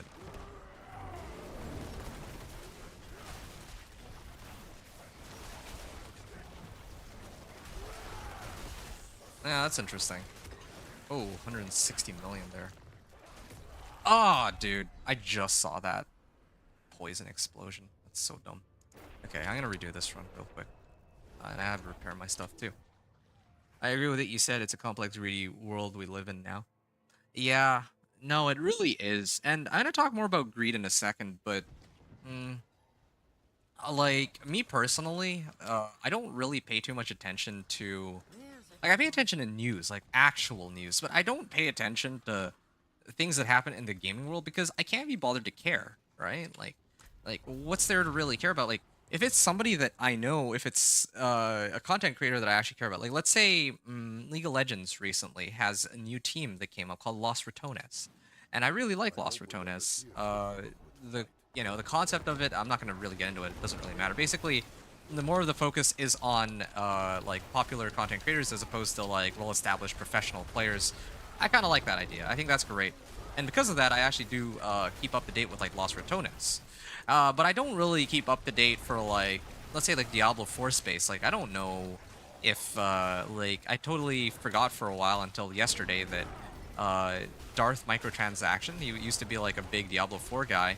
Like, what's going on with him? Like, how come has he been putting out content recently, or did he stop putting out content? And if he stopped putting out content, then why did he stop putting out content? I'm not up to date with this and kind of information. Similar situation with like what's going on in like Call of Duty, right? Like all I know about Call of Duty is right now I don't really like the game in its current state, I guess.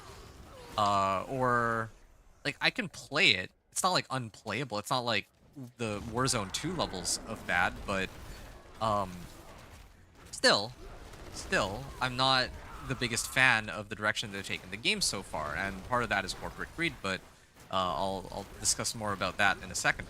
The point is, I am a lot less inclined to care about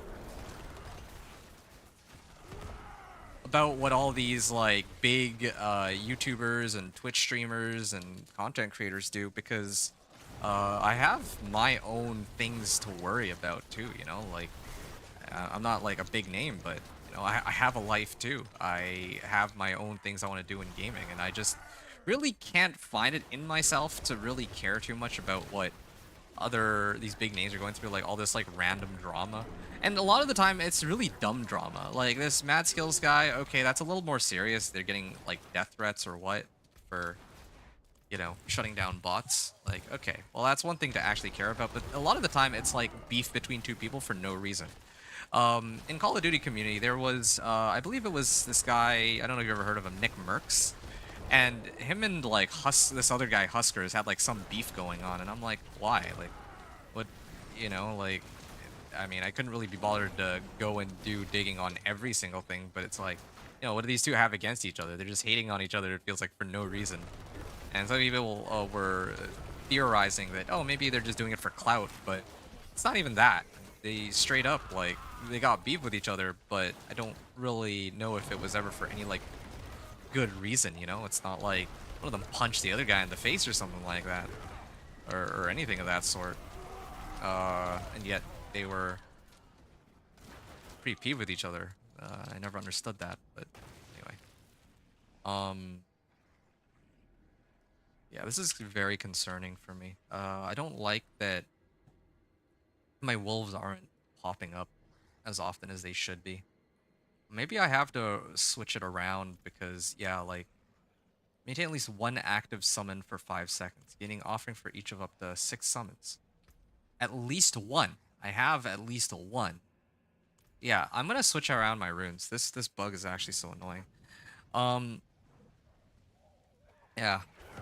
Anyway, so tying it back into this whole concept of corporate greed, because I agree with you. I very much agree with you that, yeah, it's a complex greed. I don't know if I would even say it's complex. It doesn't really seem all that complex at all. It's just greedy, right? Like, I'm not even gonna try and pretend like, oh yeah, no, there's like so much stuff, which, yeah, they gotta look at their spreadsheet of like who has the most about how they can make the most money or anything like that. Like, I just think that a lot of the people, I mean, I don't know who to point fingers to here. I want to point fingers at the people in charge more than anything else.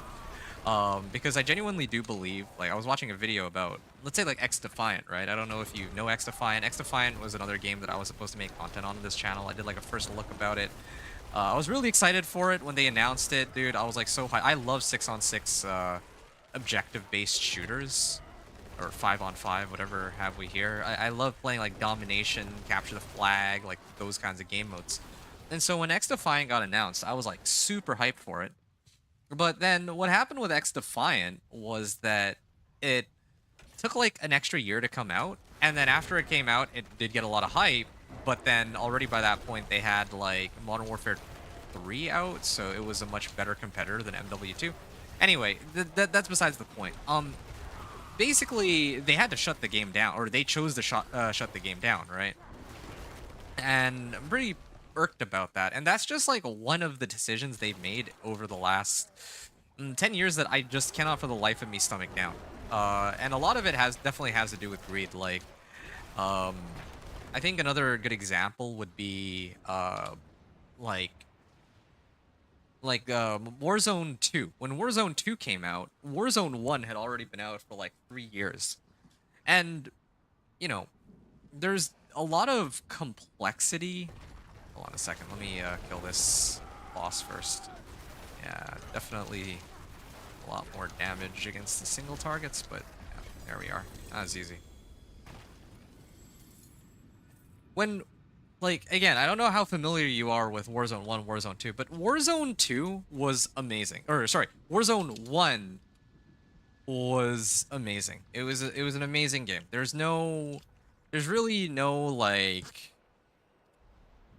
there's really nothing about it that I would look at and say, oh, yeah, this part of it was weak. No, it was, I wouldn't say it was perfect, but it had, like, it had good everything. I don't know how else to emphasize it.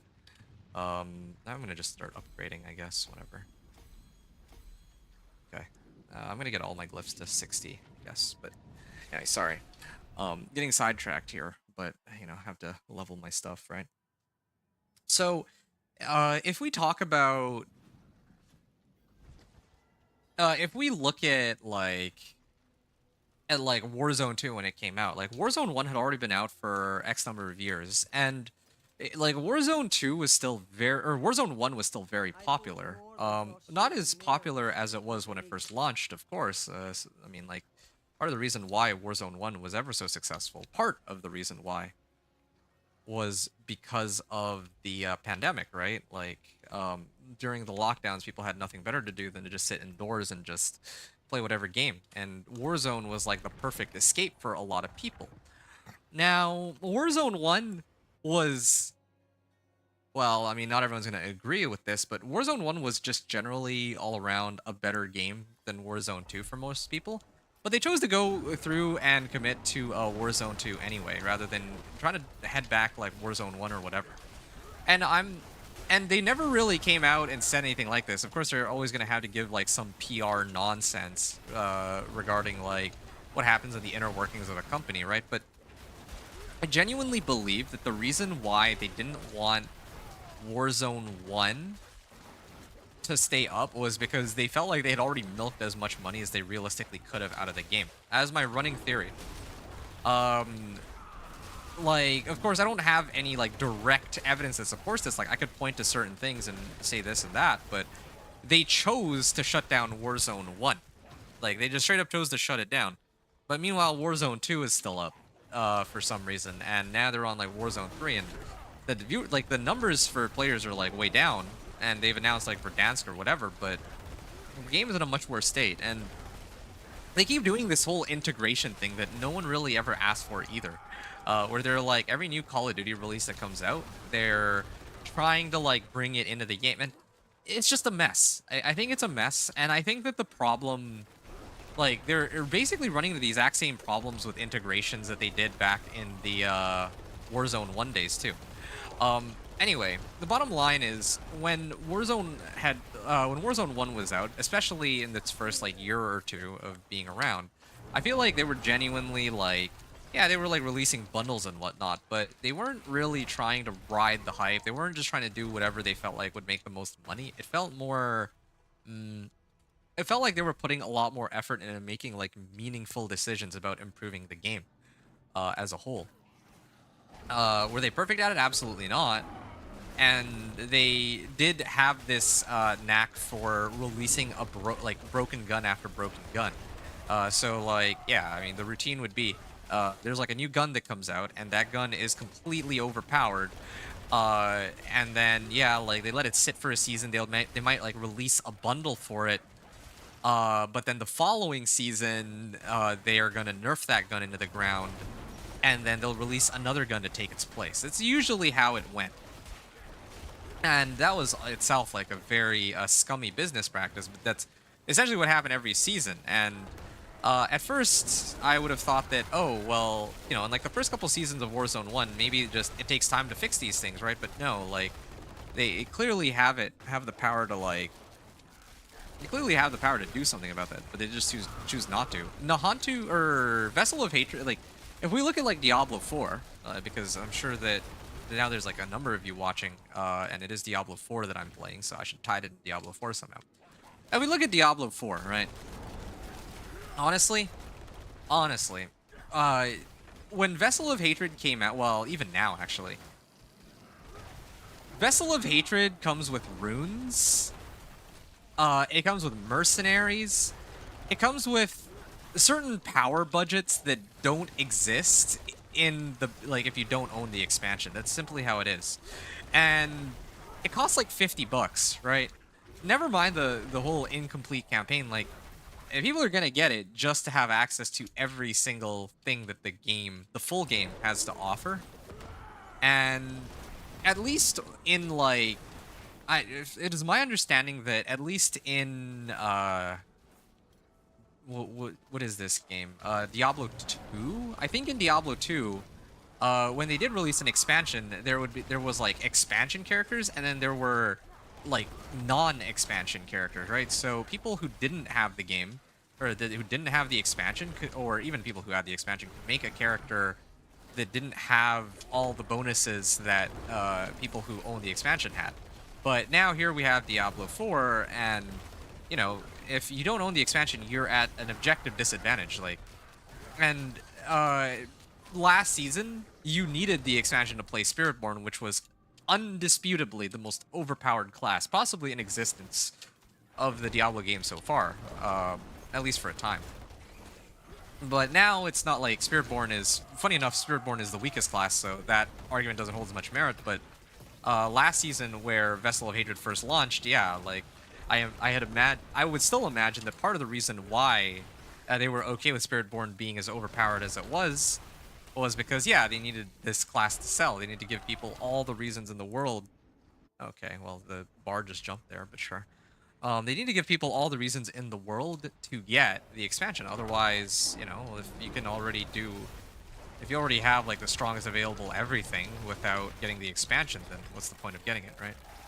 But yeah, I'm just rambling at this point. But yeah, originally Aaron was talking about he hates pay to win, and he's talking about how, or he was saying that, yeah, it's a complex, greedy world we live in. I really don't think it has anything to do with complexity. I really do think it's like a lot of companies out there now are really just trying to maximize how much profit they can get from whatever game, especially like short term too. Like, and it's kind of sad, really. If we look at something like, let's say, I totally hear what you're saying. Well, I'm kind of glad, right? Like, I certainly hope I'm not talking to the void, because yeah, like, this is something that we... Oh, wow, these are a sick set of boots. Hold on. If I take these off, yeah, my resistances go down, but later on, maybe I can get those occult gems, and then I can kind of throw these on. Yeah, this would be a very nice boost. And I can get some willpower, too. Excellent, yeah. Now I just need a better helmet, but that's going to be a work in progress, of course. Anyway. And yeah, anyone who's listening in chat, do feel free to chime in. I see there are some people watching on YouTube. I see some people watching on Twitch. Just to kind of fill you in on what exactly we're doing, we have the Companion Druid here. This is my favorite build in the game. It has been for the last 6 seasons, okay? I guess, well, season 2, 3, 4, 5, 6, 7. So technically, yes, I've been playing it like 6 seasons in a row now. And this season I'm trying to get to Pit 100. That's kind of the goal. I've already gotten every single one of my other classes up to Torment 4.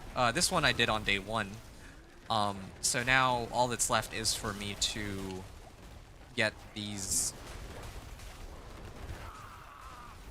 is to get this guy up to... Oh no, I'm dying. Yeah, these guys hurt. Is to get this guy up to Pit 100 and maybe do a video on it. I'm not sure. I'm back. You got 15 wrong tempers. Damn. That is too bad. That is so unfortunate. But yeah, all the same. Going back to this discussion, yeah, I feel like gone are the days of, like, you know, companies doing this thing or that thing for like goodwill. Like, if we look at, like, for me, I think one of my favorite examples is Baldur's Gate. Like, that's what I wish a game studio was like. Transparent, open, very, like good communication with members of its community. Like, yeah, you're gonna have some idiots here and there within the community, but, like, having, like, consistent communication and filling people in on what is or isn't, like, like what's happening and then making just a generally good product. No well, the thing is, I don't even really mind microtransactions all that much. A lot of people, yes, I have watched House of the Dragons, but that's a separate conversation. I'm going to talk about, like, I want to finish my thoughts on this one first, and I can talk about House of Dragons after. So,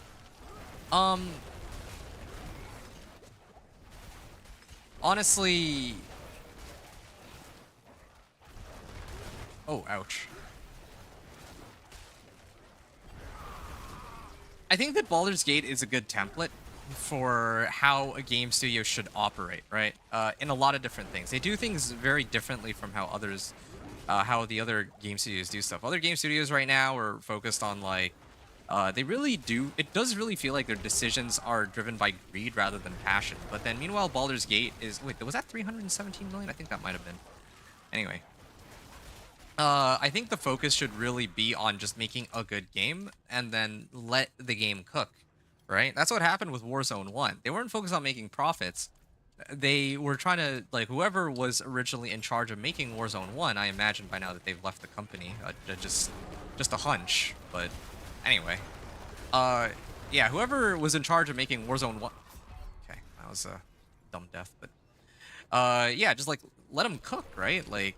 They clearly had an idea as to how, you know, what people would be happy with. And if people are happy about something, then they're going to be willing to donate. And, like, yeah, I guess in the short term, you get these, like, profits of, hey, let's sell this, like, pay-to-win bundle. Like, yeah, in the short term, you're going to get a lot of profits out of that, but you're going to drive people away from your game. And you need that. Like, you need... Like, it's going to aggravate both like the casuals and also the more competitive players too. Like you're gonna alienate both sides. Like you need both. You can't just cater to all the whales and then expect that the game will continue to survive. Like I guess if you just want the game to live off of whales, then sure. But like look at what's happening right now, right? Like previously, gone are the days for like even Diablo 4 is a similar situation.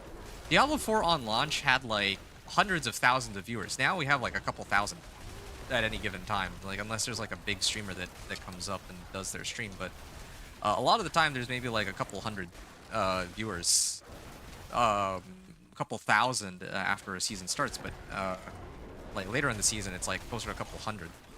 And Call of Duty, like yeah, it still has like 10 or like maybe like 10,000 or a couple thousand sort of viewers. Like I think like 10,000 plus actually, like maybe like 15,000. I have to take a look, but previously it used to be like double that, maybe even triple that.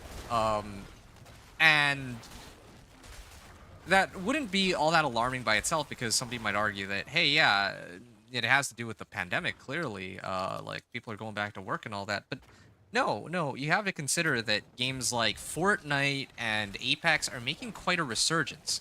The reason they're making a resurgence is because they're actually taking the time to, like, in the case of Apex, or no, wait, in the case of Fortnite, people were asking for OG and no build for ages. Like for me personally, I'm not really big on building. It's never really been my cup of tea, but I can understand like why people enjoy the mechanic. It's like kind of playing like Minecraft with a third-person shooter at the same time. But anyway, but yeah, some of us don't actually like building. We should have the option to play the game as it is without the building. And some people are gonna say like, well, it's not really Fortnite without building. I mean, like, but the thing is, like, why not just let people decide what they want or don't want to play, right? Like, they have enough players. They have like millions of players still on Fortnite, I'm sure. I don't have the exact numbers here, but I imagine they would have millions of players on Fortnite. So they should have enough players that they can just let people pick. Hey, 238 million, nice. They should have just let people choose. Well, they are letting people choose whether or not they want to play no build or not. And that's how it should be. So there we are. So yeah, Fortnite is learning, I guess you could say, from some of their, I guess it would be mistakes. In the past, they were so adamantly like, oh yeah, this no build is just going to be an LTM, and they're trying to also cater to this nostalgia too of Fortnite OG, right? I swear, like I was talking about this with somebody on my last stream. Like they should just, or well, maybe 2 streams ago, they should really just release Warzone OG and then just let it do its thing. Not even kidding. They would get so many people who want to come back to the game. I would come back to the game. Well, I mean, I'm already playing it, but I would be willing to pay more, Return soon. or well, it's something that would generate more hype than what they have right now for their current incarnation of the game. I think is just what I'm getting at here, because right now the game in its current state, like, I don't think anyone really wants to play that. Or well, I mean, people want to play it, but definitely it's not as exciting for people as it could be. Zmores. Oh, sorry. I've been kind of playing on autopilot here. Are you ready to keep going, or are you still doing your own thing? You can't use the scroll anymore. Yeah, you can't. It's only one. Like, if you use a scroll of tempering, or was it a scroll of restoration? I don't remember what it's called. Scroll of restoration can only be used once. You can only use it one time to reset all the charges on an item. So you do your however many tempers, like 7 or 8 tempers the first time, and then you have to retemper it another 7 times after. So yeah, that's all you get. And if for some reason you failed 16 times, then wow, like, it's too bad, but it's the nature of the game. You're doing some changes on your sorcerer? Okay, I'm gonna do one more run then. You let me know when you're ready, and I'd be happy to keep doing some more runs with you. I'm trying to get this guy to a point where I can help other people out too, so they don't have to go through this whole leveling process of like of getting my glyphs up from like tier 50 all the way to 100. I can like doing like 1 level at a time. So that's what I'm aiming for. I still need a better amulet though, but I might just switch my amulet very shortly at this rate. Later I'll join you. Okay, sure. Okay, Aaron, I'm gonna answer this question now. Now that I've kind of shared more of my thoughts about it, and I'll talk more about it later, but I'll talk more about all that, like, greed stuff and Warzone, and I'll take a short break on that rant for now. But did I watch the House of Dragons show? I did indeed watch House of the Dragons, and I actually really enjoyed it. The first season more so than the second season, but I kind of enjoyed the second season, even like despite the first season being better overall, I would say. Second season gets really weird and freaky though, I feel, but I'm not gonna discuss that too much.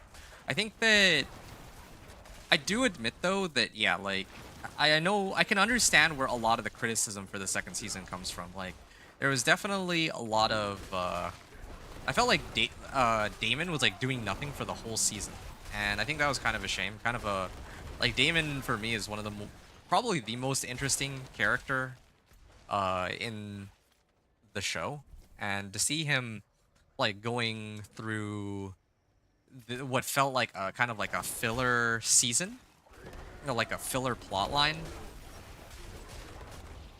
for like over half the season. Like I felt like for like 6 episodes, 7 episodes, and he makes a return at the end, which was kind of a cool build up and all, but it was so boring. It was honestly so boring. And uninteresting. I mean, I can handle boring, but it was both boring and uninteresting. I mean, I guess to be fair, these two things usually don't go hand in hand. Like if you have an interesting storyline, it's not going to be boring. It's kind of like an oxymoron in itself. Anyway, but yeah, like I think that having to watch that was like the biggest slog ever. It was, yeah, like I thought that it would never end. I really genuinely believe that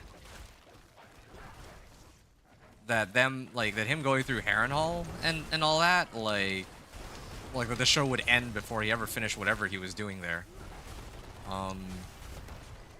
Yeah. So season 2, there were definitely some parts that were questionable, to put it lightly. But I still enjoyed parts of it. I'm not as critical about shows as most other people. If for me, my criteria is generally pretty simple. If I enjoy it, if I enjoy something, then then I give it a pass. I don't really care too much about some people would say like, oh, well, this isn't fit.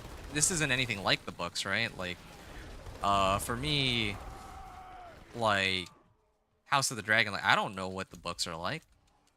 I don't really care what the books are like. Did I enjoy it? Season 1, there were certain things that they didn't really follow the books on, but still I enjoyed it. There was nothing really that I looked at and I was thinking to myself, wow, this is terrible. And even same thing with Season 2. Like, there's not really... I mean, obviously you can't, like, fill... Oh, yeah. You can rant about Core Greed, bro.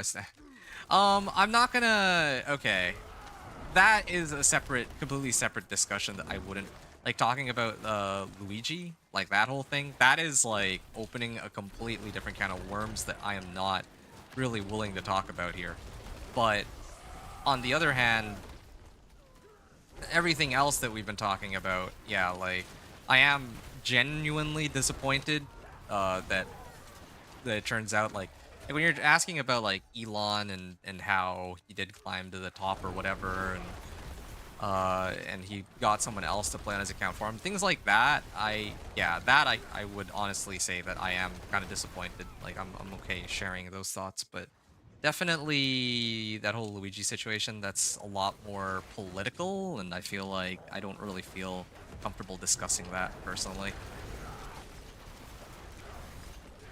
210 million, wow. Okay, well, we went up 264.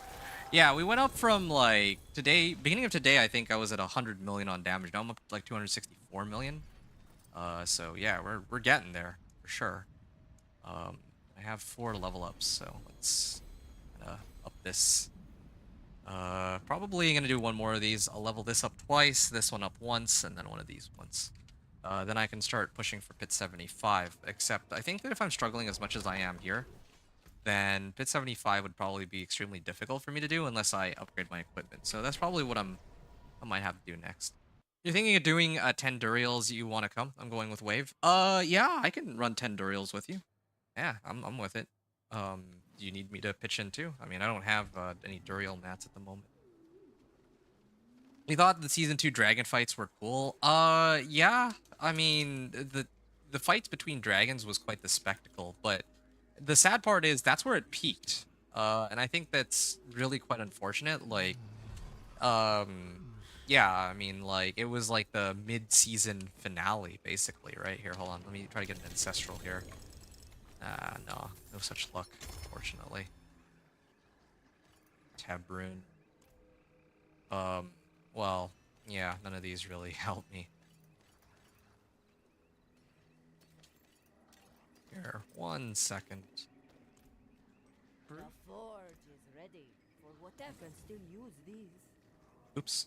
Did I don't even know. Oh, did I not favorite these? Okay, well, whatever. I didn't really need them anyway, so I Well don't think done. I care. Same thing with this. I'm gonna salvage this too. It's not ancestral. It's not ancestral. I don't care. That's how it should be. Oh, what are all these? Where do these even come from? I actually don't understand where these come from. This one too. I should be salvaging this. I shouldn't even be looking at any of these 750s anymore at all. The reason I'm saying, like, where do these come from is because I'm only running the pit, and the boss drops items, and I usually pick up those items, so I'm a little confused here. Oh, okay. You're inviting me to your party. Right. Here we are. Oh, you have a team here, it looks like. Nice.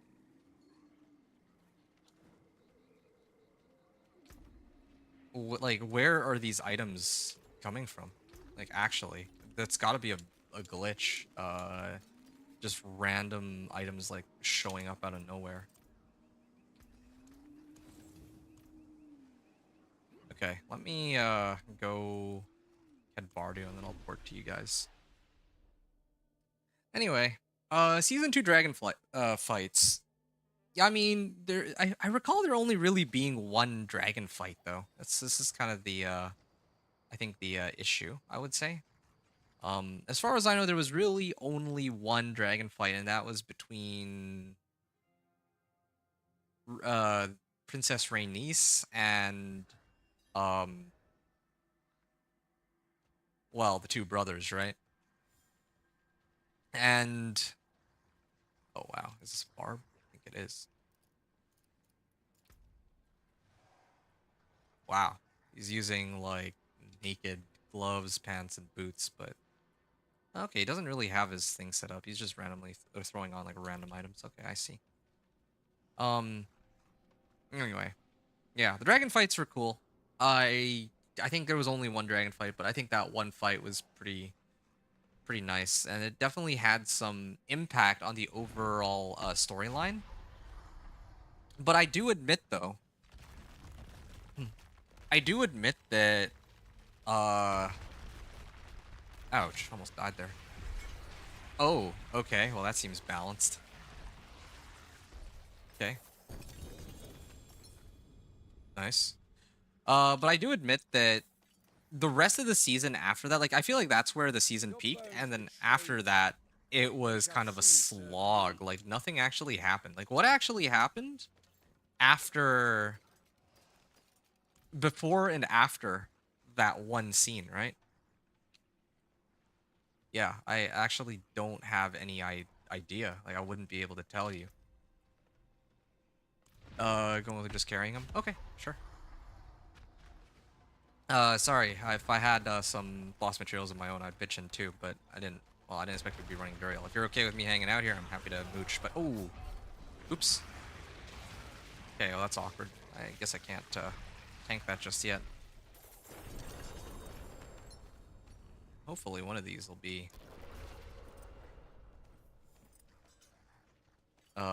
mythic. What runes? Full rune, Neo rune. Yeah, so that's my thoughts on House of the Dragon, especially season 2. Like yeah, the dragon fight was really the peak. Now the interesting thing for me is, I actually, dragons are cool and all, but one of the things I realized, one of the reasons why I think a lot of modern day films just aren't that good. I feel like they do a lot of modern films do a pretty bad job of making a good movie. Is they don't really understand, they're not very good at making compelling characters and like character driven, I guess, fights. Like what I mean by this is like, why do we care? Like why do we care that two people are fighting, right? Like there's got to be some sort of, okay, well that's kind of annoying. There's got to be some sort of reason for us to really look at a battle and say, I'm invested in this fight for some reason, right? So as an example, oh, this is a really good one. Yeah, so as an example, like, I don't know if you've ever seen that one dragon ate a bunch of the, yeah, I can see which side that you're on, in this case. But that's one of the things that I find kind of cool too, right? Like, I like that, I mean, there's like a certain precedent, that's set in law, and then there's, I mean, the way I look at House of the Dragon, it's kind of like it's kind of a demonstration of what happens when, if you have like, the law, right, and then you actually you also have like the person in charge, and then, you know, obviously the person in charge, this case being what's his name, Viserys. Yeah, uh you have like Viserys, who's saying one thing, right? Viserys is saying, "Oh, hey, like the queen should be Rhaenyra," and then, by law, it should actually be his eldest son, right? Which in this case is, I'm not very good with names, so you're gonna have to correct me. Like the eldest son that he has, with, mm, well, yeah, the oldest son that he has. Kid with the eye patch is my favorite. Oh yeah, no, he's a really fun character too. I really like that. Yeah, I like that character too. He's a really fun one. My hammer sings on your return. He's similar to Damon too, in that you never really know what, like, I haven't read the book, so I don't know how it's supposed to go down. But I do know that the way these two What's its like fine operate, right? It's like both of them are like, I believe the phrase is like mad dogs or something. Like, or they do whatever they want, right? They're loose cannons. Yeah, they're kind of like loose cannons. They just do things that he likes. My build of companion. Does he actually? Hold on. Sorry, I'm juggling two conversations here. Zemor's was saying he likes your build of your friend likes my build of companion. Well, I haven't even done anything with it. Like, you're the one who's carrying all of these runs, so I mean, I don't know. Like, it's a fun build. Unless you're saying, like, he likes the build itself, not my build specifically, but he likes companion-based kind of builds. In that case, yeah, like, props to him. Now, companions are a lot of fun. I really enjoy companions. There's some adjustments I would like to see to companions. That's its own kind of conversation topic, but I do feel like it's a very steady pick for each season. It's off meta for the most part. And it's really fun to play. I really enjoy it. So yeah, good on him. But his wolves died just for breathing. Well, okay. Does he use Spirit Bond aspect, right? Like, I had that exact same problem last season, and then I realized at the very end that Spirit Bond aspect exists, and it was the only one that I didn't have access to for some reason. So yeah, no, definitely could use Spirit Bond aspect as a baseline, and then if like, then you need to stack up a bunch of like resistances, armor, and damage reduction. That's what you gotta do. Now wolves inherit all of your stats, so if you yourself are squishy like I am here, I only have 5k life, which is actually abysmal. I have damage, but my survivability is awful, right? That's what you're missing here. If you're making such a build like this. So, I have like multiple flicker steps now. Zek rune. Still looking for these legendary runes, not really getting very many of them. They actually do feel a lot rarer than before. Oh, ouch. Yeah, my wolves can't die either, so I should just stand in front of my wolves and it should be okay. Black rune. I think that's another legendary rune, isn't it? No, it's not even a legendary rune. X-Foul. This one's stronger than my current one. Salvaging all the other ones. Okay. Yeah, so those are my 2 cents, Zemors. If he needs help with getting a companion druid setup, I'd be more than happy to assist. But of course, as a fair disclaimer, it's not going to be anywhere near as strong as any meta build, either this season or probably future season, unless they really do mess up on one season and they actually make some of these builds a bit stronger. Okay. So, back to this random discussion topic, House of the Dragon, while I'm just watching Duriel explode over and over again. Yeah, one thing I wanted to... Oh! Whoa! This is, well, I mean, there's only one option for an ancestral mythic amulet. Of course, this is my first ancestral, or this is my first mythic. Kinda sad.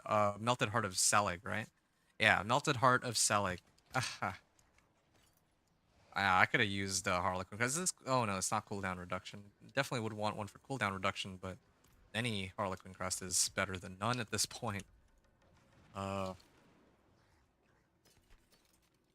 this one's max evade reduction. Okay, well, I don't know what to do with this Melted Heart of Selig. I have no build that can use it. I might just salvage it. Get the Resplendent Spark out of it, and maybe try and craft something, but I need runes, or I just gamble. I don't know. Just watch, I'll smash this, and then I'll craft a random mythic, and I'll turn out to be another Melted Heart of Selig. Wouldn't that be depressing?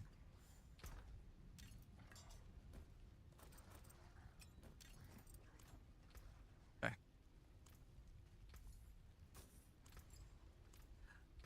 Anyway, Aaron, I guess what I was trying to say earlier, though,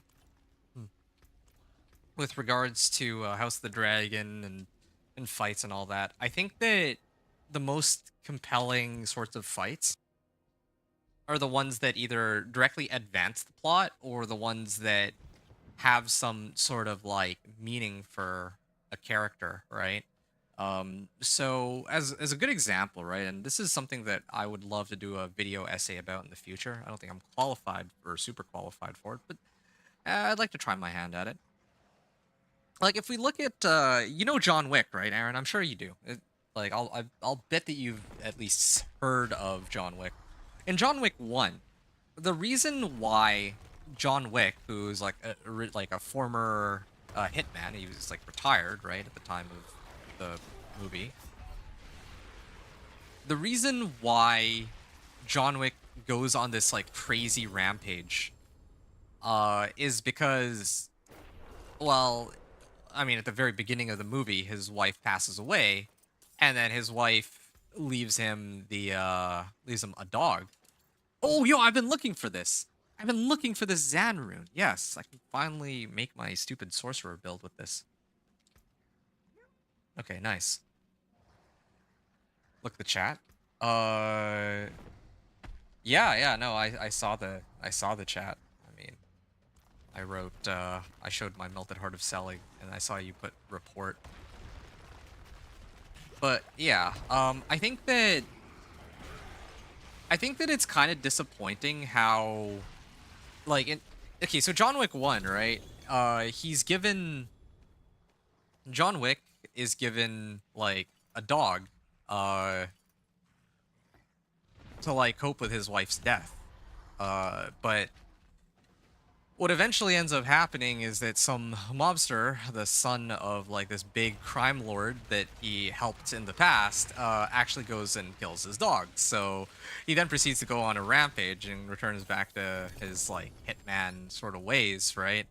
And it kind of like it gives us a very good reason to be invested into the character, right? Like it's very personal. At that point, it's like, yeah, there's a very good reason why he's going after this one guy, why he wants to kill him.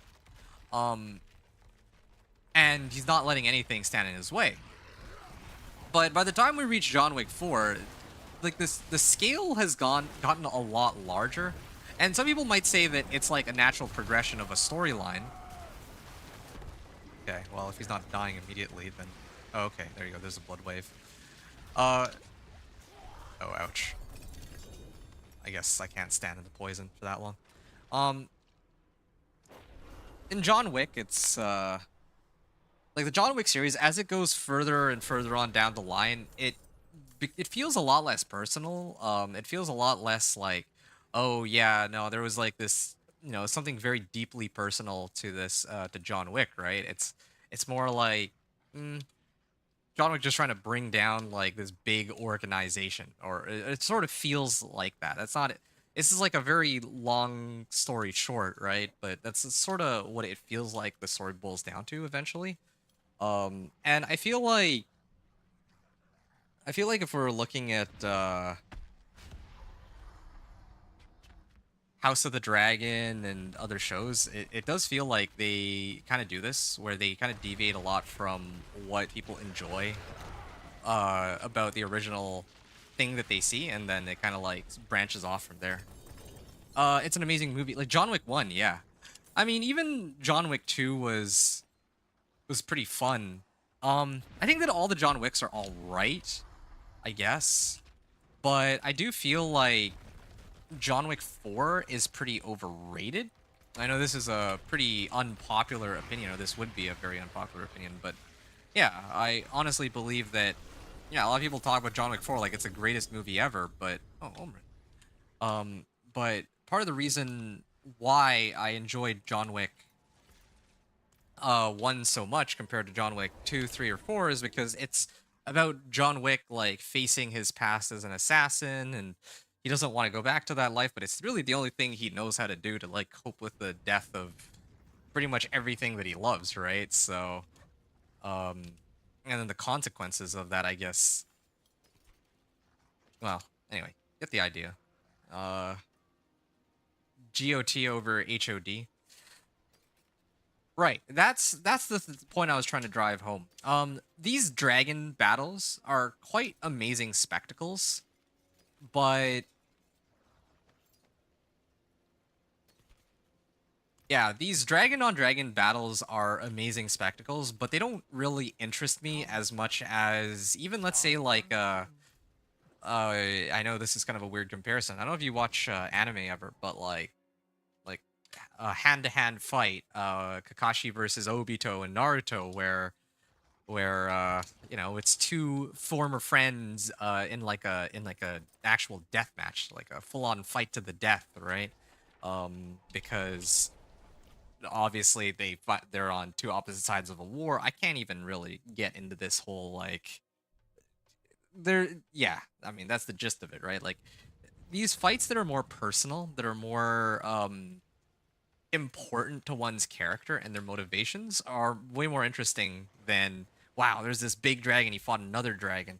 Like that has its own things that are pretty interesting too, but yeah, I don't know. Hand to hand is about as like personal as it gets, more so than dragon breathing fire on another dragon. But that dragon on dragon fight has its own reasons to have been really cool and interesting. It just made me want to watch John Wick. Have you ever seen John Wick? Like when you say it makes you want to watch it, you mean rewatch or five more? Okay, let me sell mine and then I'll head on back down there. Yeah, I'm gonna salvage all the rest of these.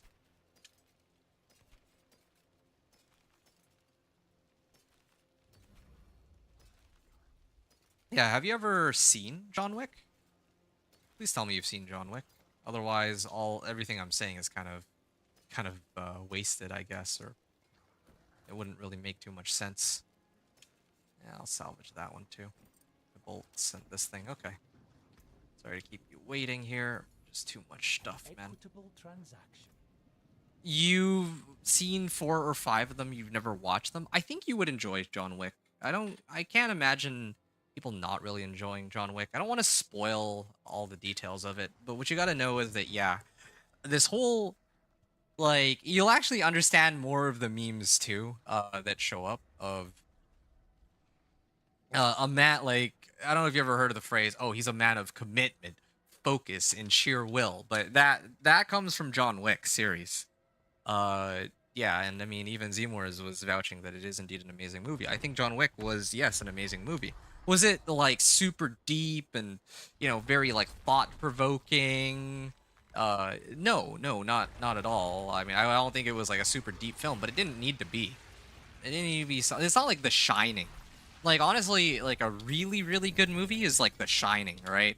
Yeah, that still lives rent free in my head even today. The Shining. That was an amazing movie for me. But if we look at just John Wick, yeah, like right now there's 4. There's John Wick 1, 2, 3, 4. There's a spin-off TV show called The Continental, which didn't get received very well. And then they have a movie coming out very soon called Ballerina from the world of John Wick Ballerina. I think something like that. And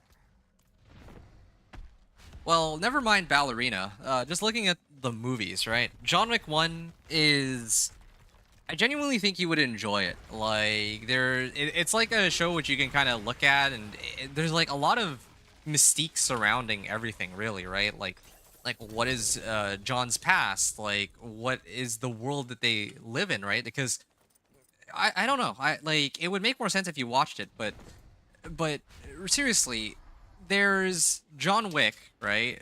Who's just trying to live like a normal life, and he came from like a world, like it's actually a world of assassins, not a planet, but it's kind of like picture our daily life, our current Earth that we live on, but like there's actually been this like whole underground secret society this whole time everywhere, right? And it's like a cool concept, but at the end of the day, all of that like what you just really need to know, like not factoring in all this like the world that they live in. Oh, done.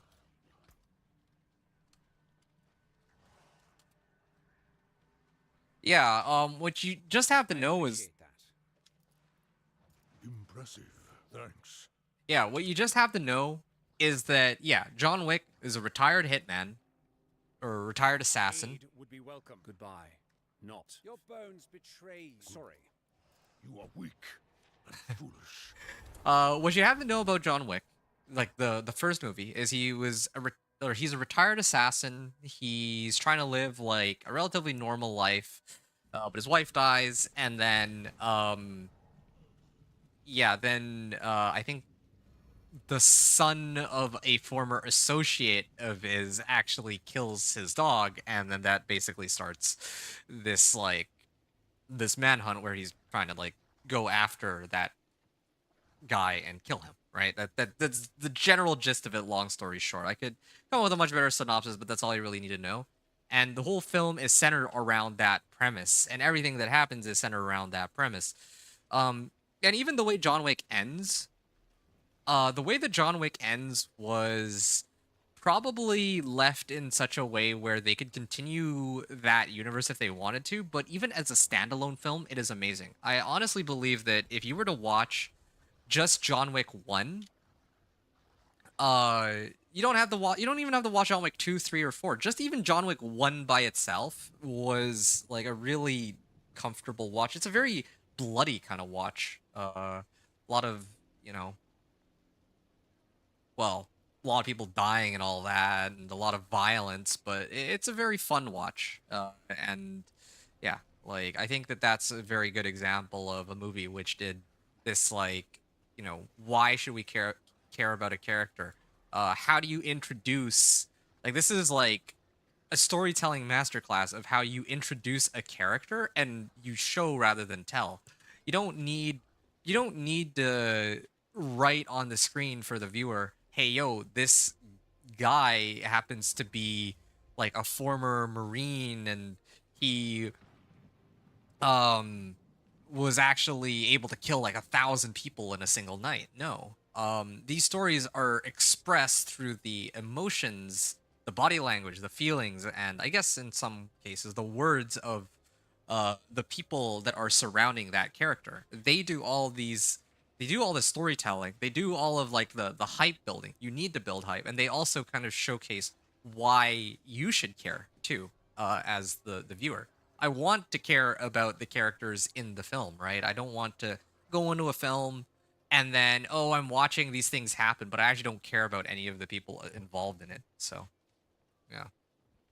I did Gundam Wing's the new one that came out, right? I actually did watch that movie.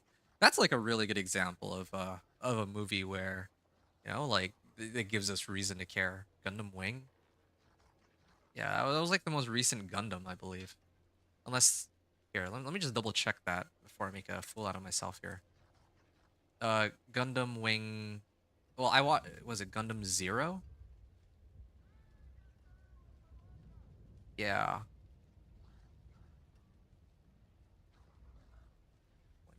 Was it last year? 2024?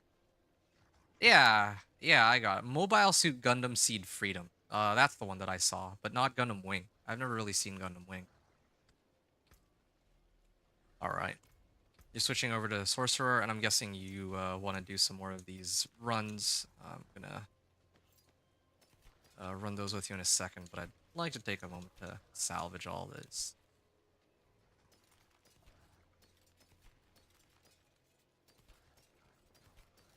Okay, there we are. Mobile Suit Gundam Wing is in the 1990s. No, that one I have never seen. Yeah, no, I haven't watched stuff from, generally speaking, I haven't really watched stuff from that far back.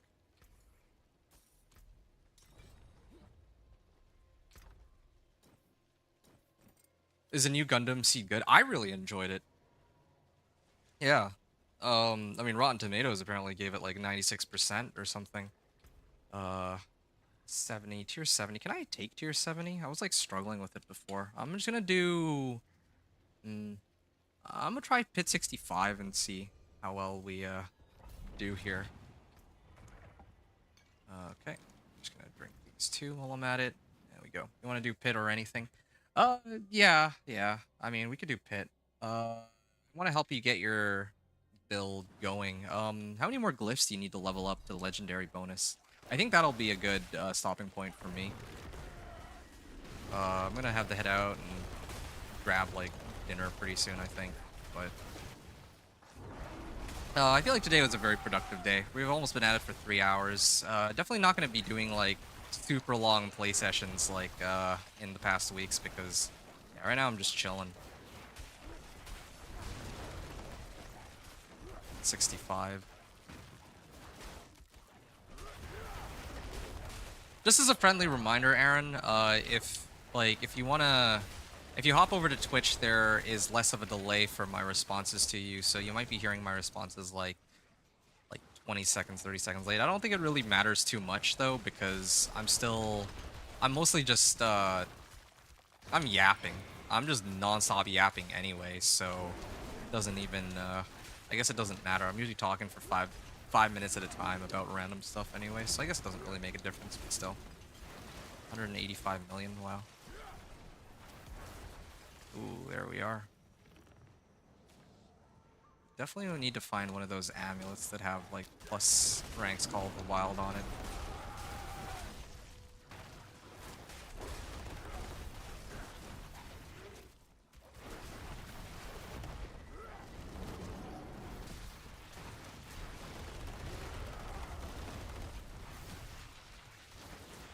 So yeah, put John Wick on your to watch list if you don't already have it there.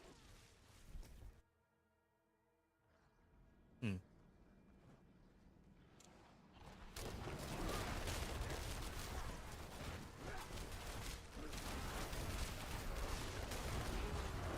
I might take a short break in a second to grab some water.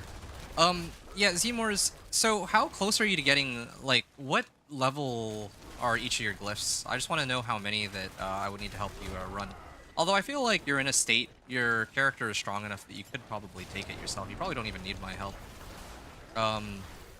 Yeah, I meant to help you with setting up your sorcerer a lot more, but it looks like you're well ahead of the curve on that. Do you need me to run any like Varshan or something for I think Varshan has like can drop like Tal Loop. I never actually bothered to really look at the rest of your equipment, I realize. Hold on a second. What is your amulet anyway? Primordial Binding? Okay. Evade cooldown reduction for teleport. Ring of Starless Skies. Yeah, that makes sense. Tal Loop. Oh, this is like a low roll Tal Loop. Yeah, I could run some of that. Yeah. I need Ira does too. Oh, this is a 3G8 Sybilts. Oh, this is cool. This is a nice sort of build. Although I don't know if this is the kind of gloves you want. But anyway. Yeah, let me know if you want to do Tal Loop or what. You're just here for the vibes, bro? Well, I'm glad. I mean, that's all I can really provide you right now since you're not really playing Diablo 4 action anyway. Yeah, I'm glad you enjoy the vibe. It's sort of what we're aiming for here on this channel. I mean, that and, I mean, trying to put out some content that other people don't get to see anywhere else. Although, I did see that somebody else did already clear Pit 100 with a Companion Druid, so me trying to hit 100 with Companion Druid might be a little bit late on that one, but it's okay. There we are. Just for the vibe and company. That's, yeah, well, I mean, I'm glad. I'm also very glad to have a chance to vibe out with folks too, the both of you. 177 million damage hit. I don't know why the damage is so inconsistent. I only see like 1 or 2 damage numbers that are like that. Okay. This is a nice... I'm never going to use this, though. I'm only really trying to hold on to stuff that I myself will be using.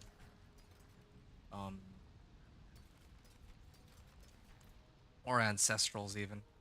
What are my odds of upgrading? Not very high at this point. I don't expect... Yeah, I figure that it would fail here and there. I could try Pit 70, but it'd take a bit longer. So yeah, Zmors, please fill me in on which glyphs you have. 1 glyph 36 and 2 level 1s. I'm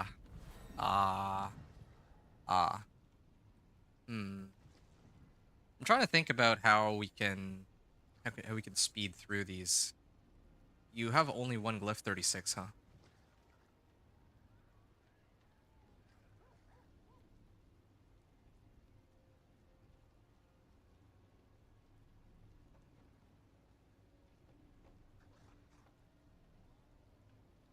I think we could do the 145 and it's done. Okay.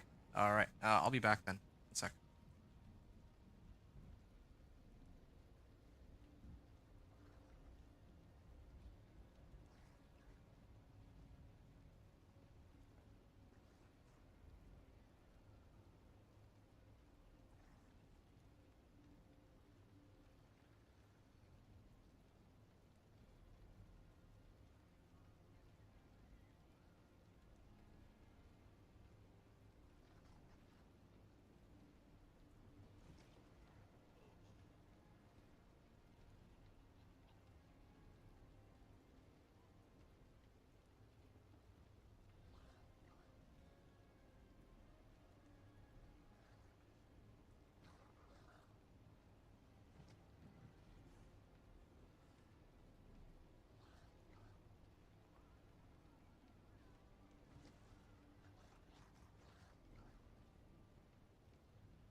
All right, we can keep going. I have a, I think I have a little bit more time before I need to head out here, but, uh, okay.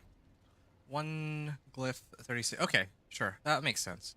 So you want to run until you reach level 45 glyph, and then you're gonna hop off, watch solo leveling, and sleep a little. Yo, that's great.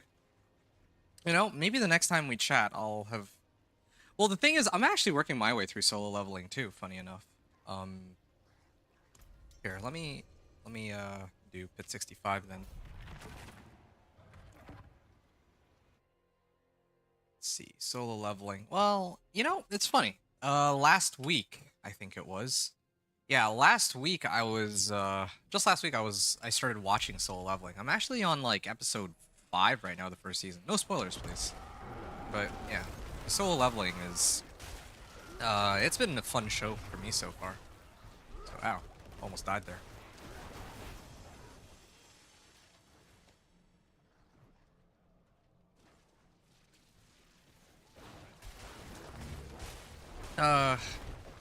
No, I've never played Ark. You're talking about Ark Survival Evolved, right? I have had a number of people bring that up to me over the years, but it's never really something that I've taken much of an interest in. Like dinosaurs, not really my cup of tea, generally speaking.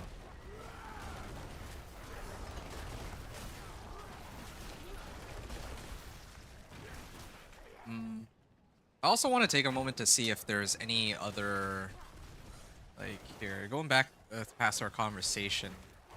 Yeah, so John Wick, I think we talked about that. We were talking about House of the Dragon. House of the Dragon, I do have very high hopes for Season 3. Like, I think Season 1 was great because it felt not just personal, but it felt like in every episode, like, something was actually happening. Of course, was it perfect? Like, of course not, but still, it was, there were definitely some things about it that were quite enjoyable. But yeah, season 2 definitely there was a lot of build up for nothing. It felt like, and it was kind of sad and disappointing to see that the storyline really peaked around the 4th episode, around the time where all these dragons showed up.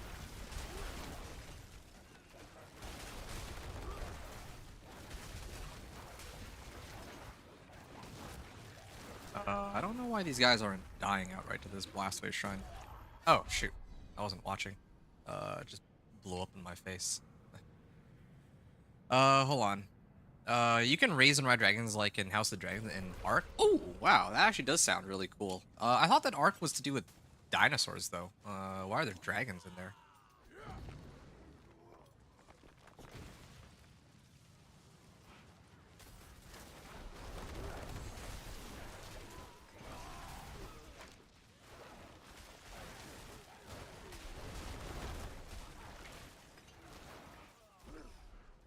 One sec. I'll be right back, actually.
Alright, sorry about that.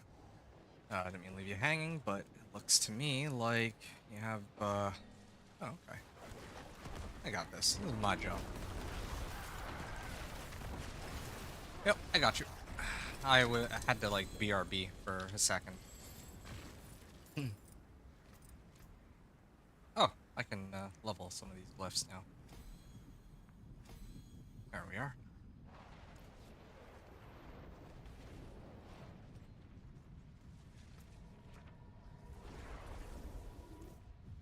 So yeah, your glyph, I think you get to level it 2 times. You get to level it up 2 ranks 3 times. So 38, 40, 42, right? So now we just need to do what? 2 more? No, 1 more. I think it's just 1 more, and then you're done. But there are dinos, but much more. Ooh, 7 different breeds of dragons. Fire, poison, lightning, ice, tropical, ember, and blood. There are even zombie wyverns. Wow. Some steel, you Yeah, know. that is quite the broad range. I didn't even know. I think, like I mentioned before, I'm more familiar with... I'm just familiar with there being, like, dinosaurs, but I didn't know there were plenty of other animals. I've never really been much of a pets person, so... Or I've never really well, when it comes to games, seeing all these like animals and whatnot really isn't my cup of tea. I'm much more of like mages and mysteries sort of person, or first-person shooters. So things like this, like Diablo series, like Last Epoch, Grim Dawn, or like the first-person shooters like Call of Duty, like those ones catch my eye for sure a lot more. So it's kind of the issue here. So leveling is a nice show. Jinwoo, it's too OP, but I like him. Yeah, I do too. No, honestly, I do too. I kind of like the premise. Like, see, solo leveling is a perfect example of what I was talking about earlier about like the show being very character driven. Like there's obviously an overarching plot associated with the show, but the character has his own personal struggles too, at least as from what I can see in season 1, right? And maybe I'm wrong about this. Maybe season 2 will turn out to be completely different or something, but it very much, I can understand the motivation. Like, I can relate to the world Like, they give kind of like an explanation. Like, it's relatable in the sense that it does feel like it feels like one that I can make sense of, that I can kind of care about. It feels like one that's close to the world that we live in, but just with these like mystical portals that lead to other dimensions. And I think that's a cool concept. All right, sure. But now when we look at the main character, Sung Jin Woo, like when we're first introduced to him, they're on this like crazy mission, and well, you know what happens in that mission, right? And that traumatizes him. It really does traumatize him, and it directly correlates to him wanting to become stronger and having to overcome his own personal fears, and you know, having to deal with people who are also like scummy or who have their own sets of character flaws. Like, no one in that world is perfect. Like, so far that I can see, like no one's really like a Mary or Gary Sue. Like, and there's like so many questions too, like so many mysteries, right? A lot of what ifs. It's not just, oh, is he going to become like this crazy strong, is he just going to become a crazy strong hero? Like, there's a lot of other things too that are more deeply personal. Like, there's like one character that he kills where, okay, now that he's killed someone, what's going to be the consequence of that? Because that person obviously had people who cared about them. Well, you know who I'm talking about. I don't want to spoil any of that, right? But you know exactly what I'm talking about. And that's as far as I made it. And I'm like, okay, well, yeah, this is yeah, that's for me something that I think is the right way to go.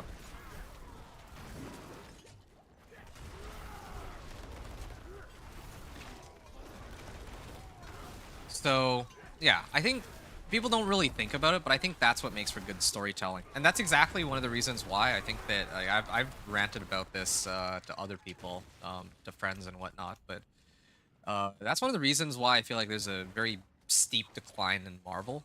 I don't ever think that the storytelling in Marvel has been like A grade or anything like that, but I do feel like the Marvel series over time has really declined because they really lack a fundamental understanding of what actually makes their characters and plot lines compelling or interesting. Um, they fail to make their characters behave in a realistic way, and when I say realistic, right, I'm not talking about like, oh yeah, like these people, like, oh, it's in a world where,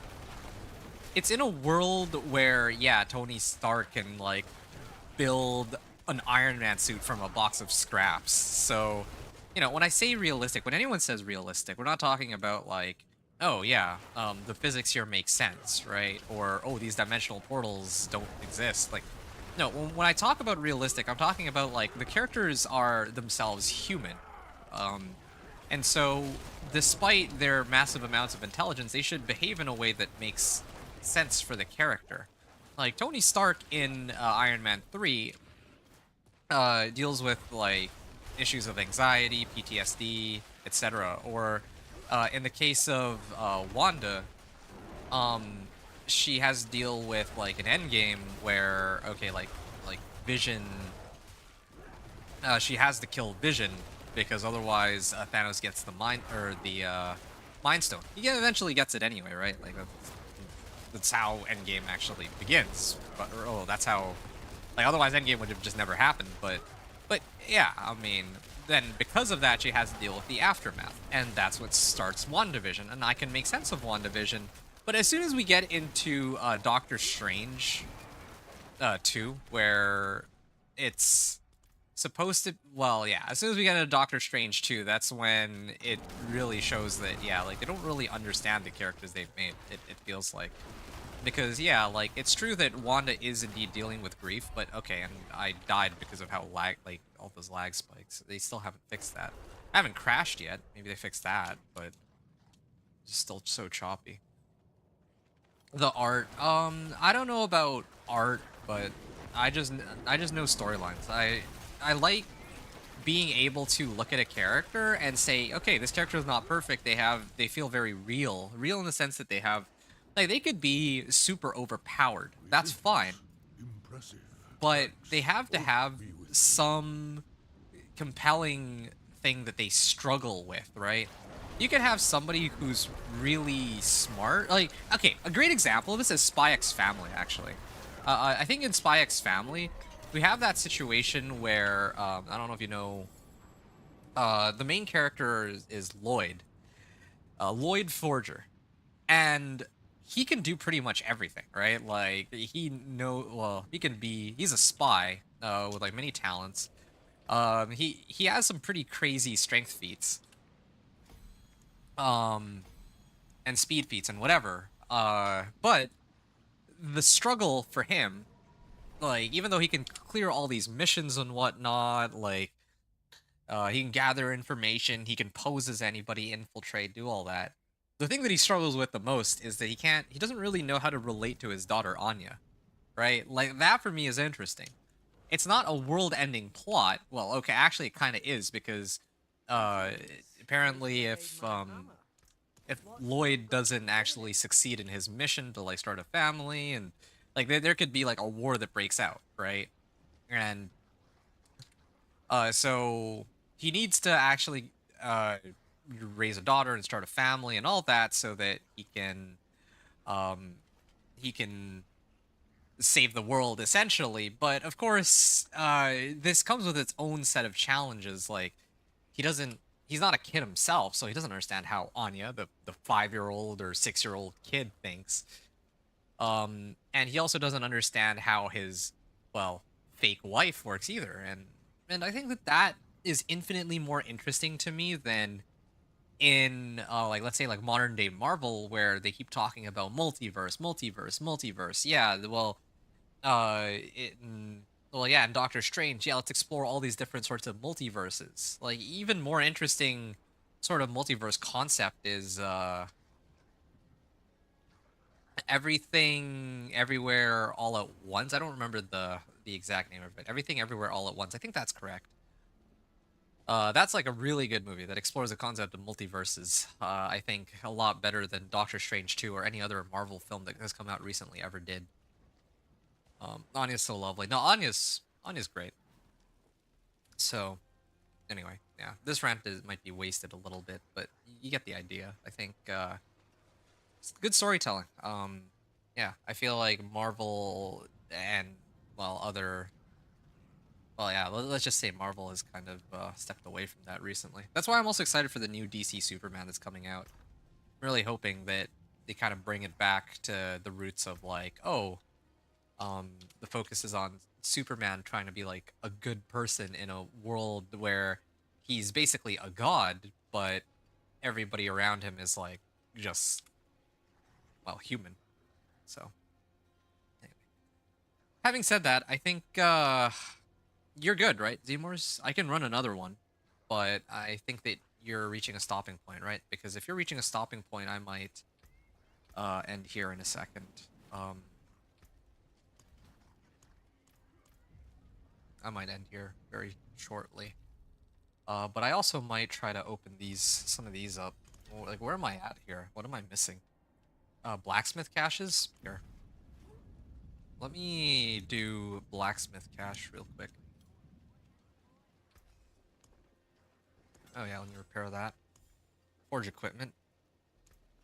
Yeah, I've got plenty. I can forge blacksmith caches. It's I'll keep my forge more hot. materials than I'd ever be able to use, so.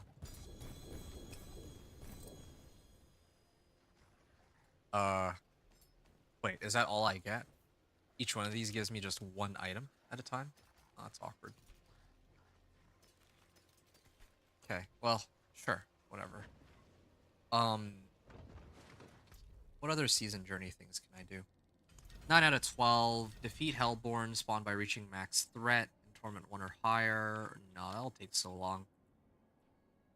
Complete Legion events. Hey, Zemors, how do you feel about... Wait, is there a Legion event even coming up?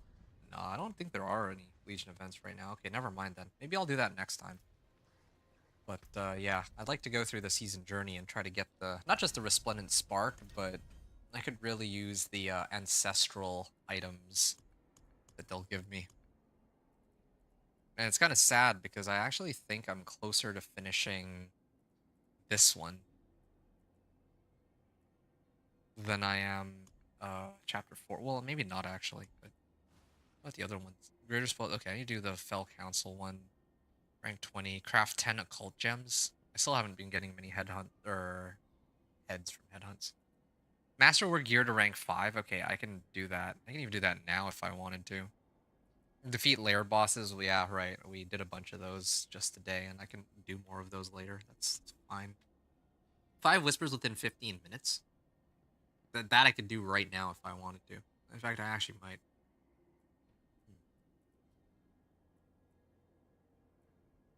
Complete Artificer's tier 75. Okay, that sounds kind of fun. I can try that one. I like how these are actually challenges. This is how a season journey should be. Defeat elite monsters in Torment 4 without dying. Oh, man. Tortured gifts in a single health hide. Okay. Yeah, I can get behind these. There's so many fun ones. I get it. You like the story more than the effects or complexity. It's not that complex. Yeah. For sure. Yeah, so that's... I mean, I wasn't ranting to you about that. It was more to Aaron, just discussing that kind of topic from, like, a while ago. Since we were talking about, like, House of the Dragon and well, mostly just... Well, he was asking about House of the Dragon, Gundam Seed, and, yeah, I think I was bringing up, like, John Wick and whatnot.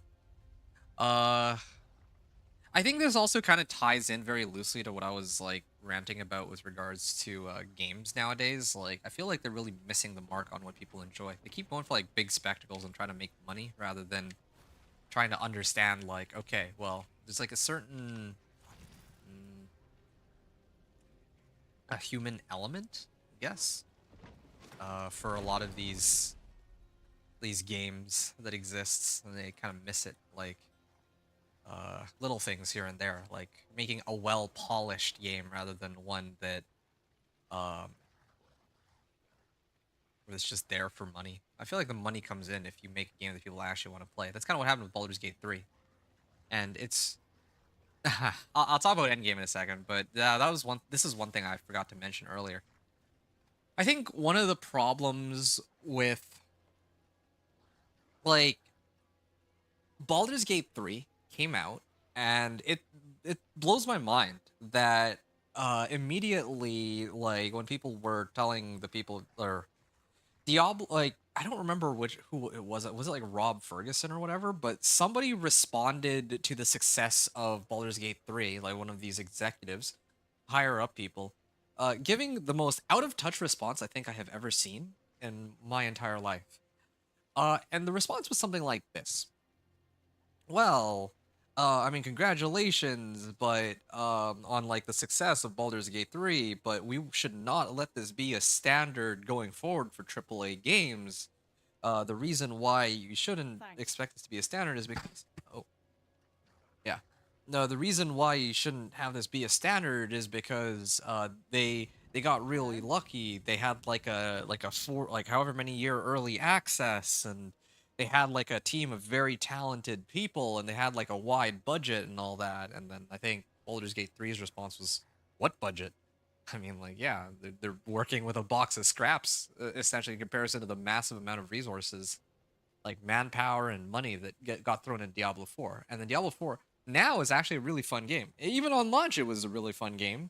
But for as much hype as it received and as much manpower as it had, like, it should have come out to be a much better game than what it actually turned out to be. In a lot of people's eyes, I think, mine included. And, well, yeah, I think that's a bit of a shame.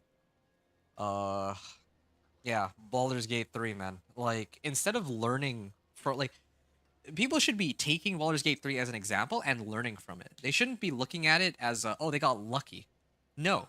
Look at what Baldur's Gate 3 did right and try to improve upon it and learn from it. That's how you make a good game. That's how you actually learn from these experiences. Like, same thing with, like, they're learning all the wrong lessons or just not learning at all or deflecting the blame. Like, yeah, okay, sure, fine. You could argue that there was some luck associated with Baldur's Gate 3 being in the right place at the right time, but, dude, like, there's some things that you should also understand, right? Like, Like early access. Okay, yeah. Baldur's Gate 3 was an early access for years. Well, why can't you guys do an early access so that you can get feedback on your game and actually release a product that people want, right? It's a similar situation with Warzone. I loved Warzone 1, and I think that they took like they when Warzone 2 came out, it felt like a completely different game almost. Didn't feel like Warzone at all. It felt like they just took the name and slapped it on like a label or something. But it was a completely different game. And rather than take the existing systems that people really liked and building on it to make a good game, it felt like we're just trying to reinvent the wheel. And I think that that's what a lot of studios now, game companies and filmmakers, and possibly even TV shows alike, are kind of doing at this point. So I think that is very unfortunate, and I really do hope that in the future that game studios will maybe try and do a bit better, game and film studios. But I mean, only time will tell. That remains to be seen.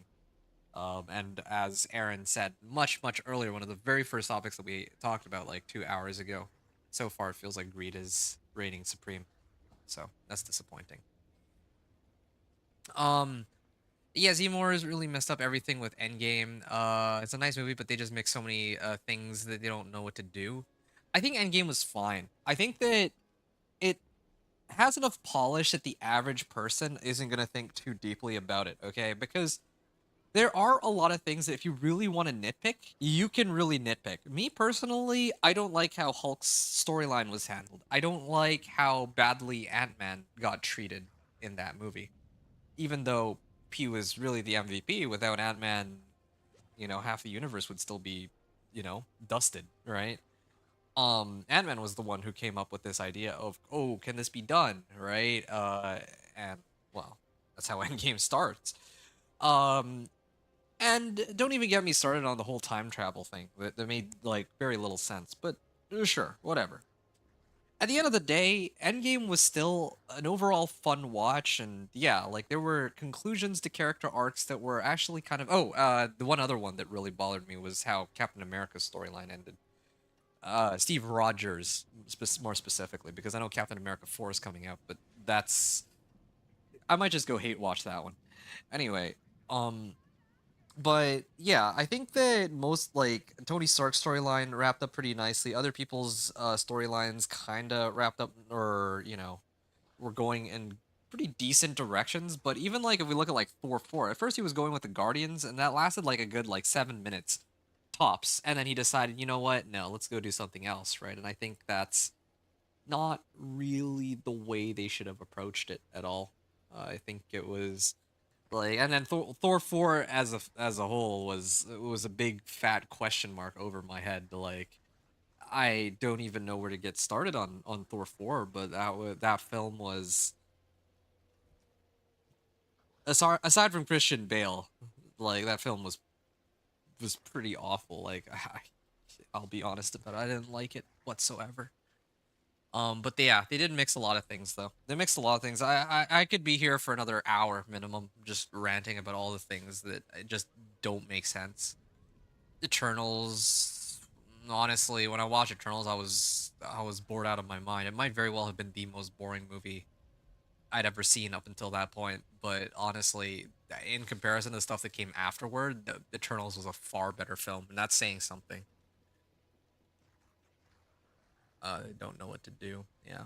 And you said wait a second. Sure. I can wait a little bit, but I mean, I'm kind of done here, I think. I'm going to maybe do just one more run. Yeah, I'm going to do just one more run and then I'm going to call it. I'll probably do like cleaning out this stash tab off stream. Don't want to waste time here. The servers feel kind of weird too. I don't know why, but yeah, things don't. Feels a little choppy right now. Why? Equipment. Mythic cache.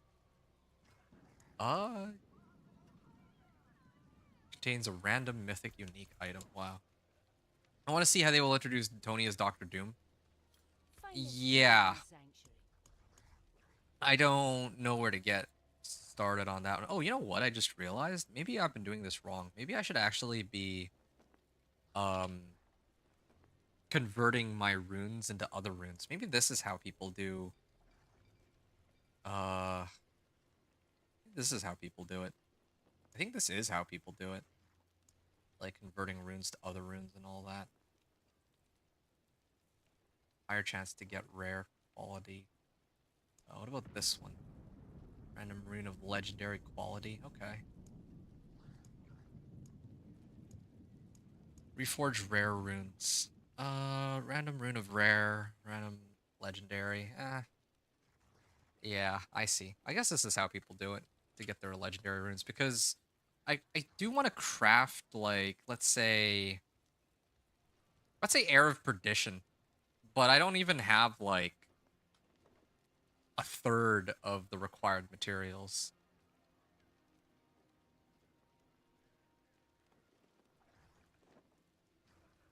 Yeah, it's a similar situation in all of these. Like, if I hypothetically want to craft, oh, I don't know, Shroud of False Death. Like, I'm never gonna be able to craft these. I'm straight up never gonna be able to craft these at all. Like, I'm better off just spamming bosses on T4, and I think I'd actually have a much better outcome.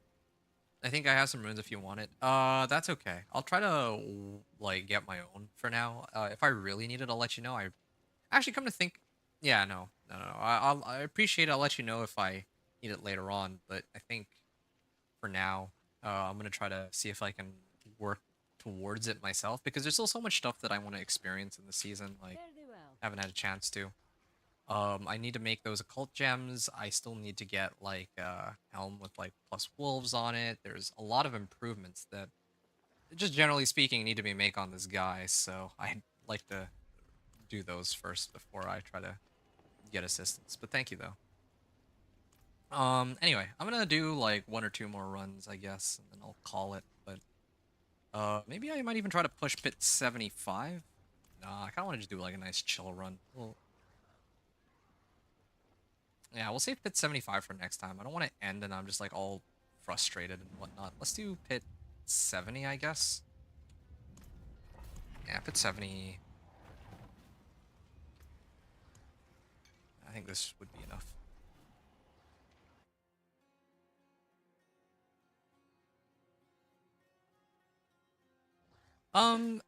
Okay, so Tony is Doctor Doom. I have a feeling that I don't know how I feel about him being announced, like RDJ being announced as the Doctor Doom. Like, on one hand, I don't doubt that he'll do a great job as Doctor Doom. Okay, I think that he's a skilled enough actor that he can pull it off. On the other hand, I don't. It feels like a gimmick, right? Like, it just ties into what I was saying earlier, where it feels like a gimmick where instead of, like, you know what I was talking about, where instead of actually focusing, oh wow, 250 million, it's a record. Instead of actually trying to make like a good storyline, they're trying to rely on like nostalgia and like just other things that will intrigue people rather than actually trying to make like a good storyline. Or like compelling characters. Like, it might be a little too 259 million. Oh wow. It might be a little too early to judge, but yeah, like really. I feel like right now, like what can I really say, right? Like, about everything. Oh ouch. Hold on a second.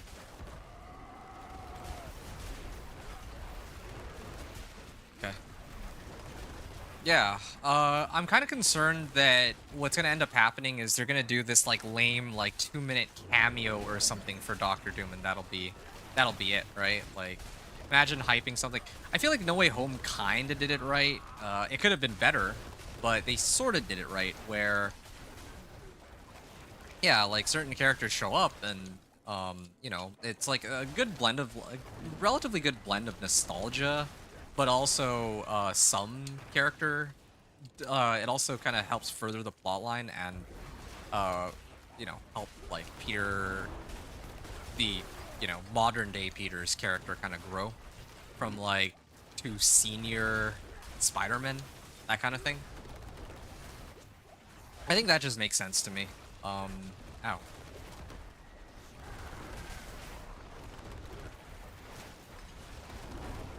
But I don't know, like, if they bring back Doctor Doom, they probably I don't know how they're gonna handle that, right? Like, I don't know if it's gonna be like, oh, they're gonna put him in for only like 2 minutes and then they're gonna move to a different universe and just leave us hanging.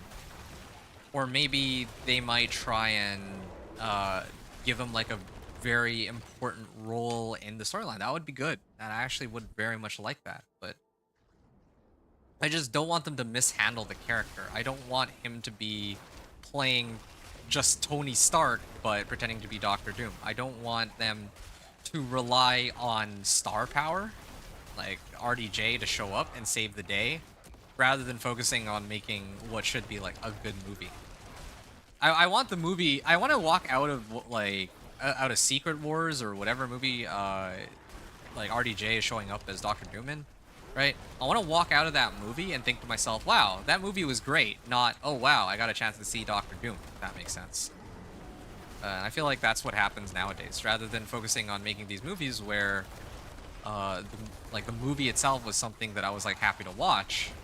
They rely on bringing back these characters or some little gimmick as the thing that people remember, because yeah, rather than trying to craft like a good storyline where it's like, okay, deep or thoughtful or fun or any of the above.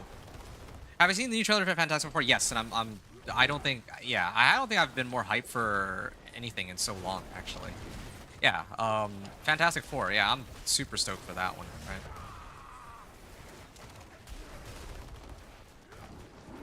Yes, so I've seen the new trailer for Fantastic Four, and I am drinking the Kool-Aid. I am really excited for it. Really, really, really excited. I've been waiting for this for years. Since forever. Like, not even like OG Fantastic Four, but maybe like 2013. Since when like Avengers came out, I guess. Yeah, like when Avengers 1 came out, like, yeah, I was like thinking, okay, we got X-Men, we got Avengers, it's only a matter of time for Fantastic Four to come out, right?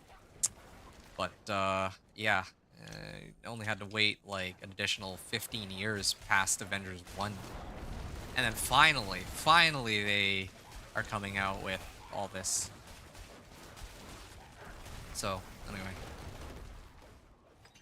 Yeah. I'm excited for Fantastic Four. I've seen the trailer. I think that they're taking it the right direction. I mean, I'm not just excited for Fantastic Four because it's Fantastic Four. That's definitely part of it, but for me, like, watching the trailer, I'm like, yeah, this is like a unique concept. Like, it's kind of like playing around with the time setting, like leaning into the whole like family concept. I think that they kind of have a good grasp on why I would want to see Fantastic Four. Similar situation with Superman and like the dog, right? Like, yeah, I mean, these are like little things. It's like too early to tell, but if I go off of what I've seen so far, I feel like I'm in for a good show. That's kind of the initial vibes that I'm getting, like first impressions. Yeah, those are just my 2 cents anyway. Okay, let's get Wild's Glyph leveled up here. Ooh. Are these all? Oh yeah, these are all only 90% chance. Sure. Okay. I think Doom will not be the big villain because of Galactus. Here's the thing I don't understand, right? I thought that, is Doom actually showing up in Fantastic Four? Or I thought he was going to be part of Secret Wars. But yeah, I mean, if you're going to have a movie with Galactus, Galactus has to be the big bad. And I don't want Galactus to be reduced to a joke character either, right? I don't want it to be, like, you know, Iron Man 3? You know, we're in Iron Man 3, like, there's things that Iron Man 3 did right, but one of the things they very, very much did wrong was when they turned Mandarin into a joke character in that Travis Slatery or something like that. Like whatever that character name was, who was just pretending to be this a terrorist character called the Mandarin. You'll never see me coming. Like that guy. Well, I'm glad they did Mandarin justice or more justice in Shang-Chi because, well, yeah, Mandarin's a cool character. But that's like off topic. Yeah, I don't know if Doom is showing up in Fantastic Four. If he does, then great. If Galactus is showing up, then yeah, I mean, I'd expect that Galactus will be the number one. Unless Doom somehow manages to steal Galactus's powers, that would be an even bigger recipe for disaster. They will put a connection to it because Doom is the villain of Fantastic Four. Yeah, maybe they will. Sure, I'm okay with that. And that would actually make that like I think that would be even crazier if Fantastic Four has like a really good thing going for. I think it will. It looks like it's like such a small thing, but they're putting in like a what like a 1960s or earlier sort of setting. Like definitely not modern day. I like that. That for me is interesting. It's not just gonna be, you know, like they're doing something a little different, but not in a way that's like there's some films that try to go really different but in a way that no one really likes, right? Like Quantumania, for example. They were trying to do something different by going into the quantum realm, but quantum realm really just felt like Earth. It didn't really feel any different from if you were to walk down the block to your nearest barber shop and oh well, this is basically what the quantum realm looks like. Um, so even just looking at the setting of Fantastic Four, I'm really excited because it looks like they're doing something different that doesn't change the overall premise of how Fantastic Four should operate. But on top of that, they have two of my they have Pedro Pascal, who I'm a sucker for, and then they have now you're saying like okay, Doctor Doom, particularly RDJ might make an appearance. So if Fantastic Four has like an amazing plot line, like it has really good, relatable, and interesting characters all around, then it'll just be a bonus that we have RDJ and Pedro Pascal playing like the two main characters of Fantastic Four, I guess. I think that for me would just be a huge, huge bonus on top of like that's what I want to see, you know? Like I said earlier, I don't want it to just be, oh, well, I got the chance to see Pedro Pascal and RDJ. I don't want it to just be star power, right? I want it to be like star power as in like, oh yeah, it's just the actors that are carrying it. I want to actually watch like a good like movie and then yeah, the actors play their roles really well and it just enhances the film as a whole. So yeah. So yeah, I think that pretty much brings me to the end though. I think I just crashed too, so this is perfect timing. At least now I know though that they still haven't fixed this stupid crashing issue despite them being like what 3 weeks into the season. That's fine though. This is convenient timing for me. I think I'm gonna end it here. Um, yeah. Aaron had stopped saying stuff, so I think I'm good to end on that side of things, and then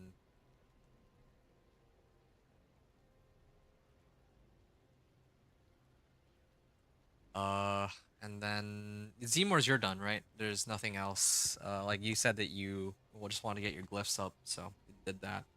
I'll be back again tomorrow. For sure, I think. Yeah, yeah. I'll probably be back tomorrow. I don't know what time. Kind of want to start earlier, but maybe maybe I might start it in the afternoon or my stream in the afternoon. I'm not sure yet. I'll see. I'll see how my day goes today and tomorrow, and go from there. But yeah, we'll try to get at least some game time in and try to continue leveling up my companion druid.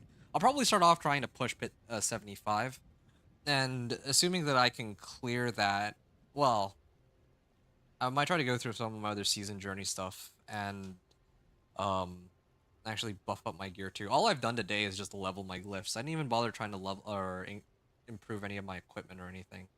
I went from like rank 50 on all my glyphs, maybe a little less on some of them, all the way up to 65. So next time I come back, maybe get another 3 hours in, get my glyphs up to 80 or try to.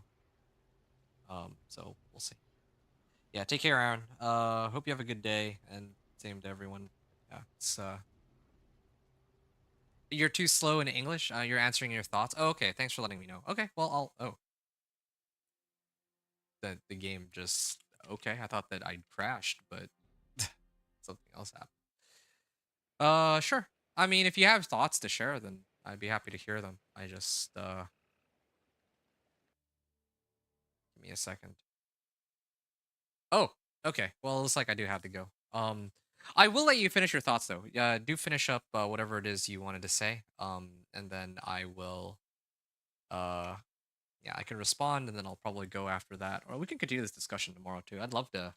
It'll give me something to rant and ramble about. Like if you're playing tomorrow again and you're leveling your sorcerer and trying to get all your glyphs up, I'd be happy to just, you know, I'd be happy to do some runs of, let's say, like pit 70, try to level my glyphs while you level your glyphs, and then we're just chatting about random stuff or that kind of thing, right? Like I'm just hanging out here. We can talk tomorrow about Galactus. Okay, I'm looking. Like you can hold me to that. I'm really looking forward to that discussion. Galactus. That sounds um yeah, that sounds good to me at least. What is going on here? Why is Diablo 4 being so choppy? All right. Well, whatever. I guess. Yeah, I guess we can continue this discussion tomorrow then, if that's the case.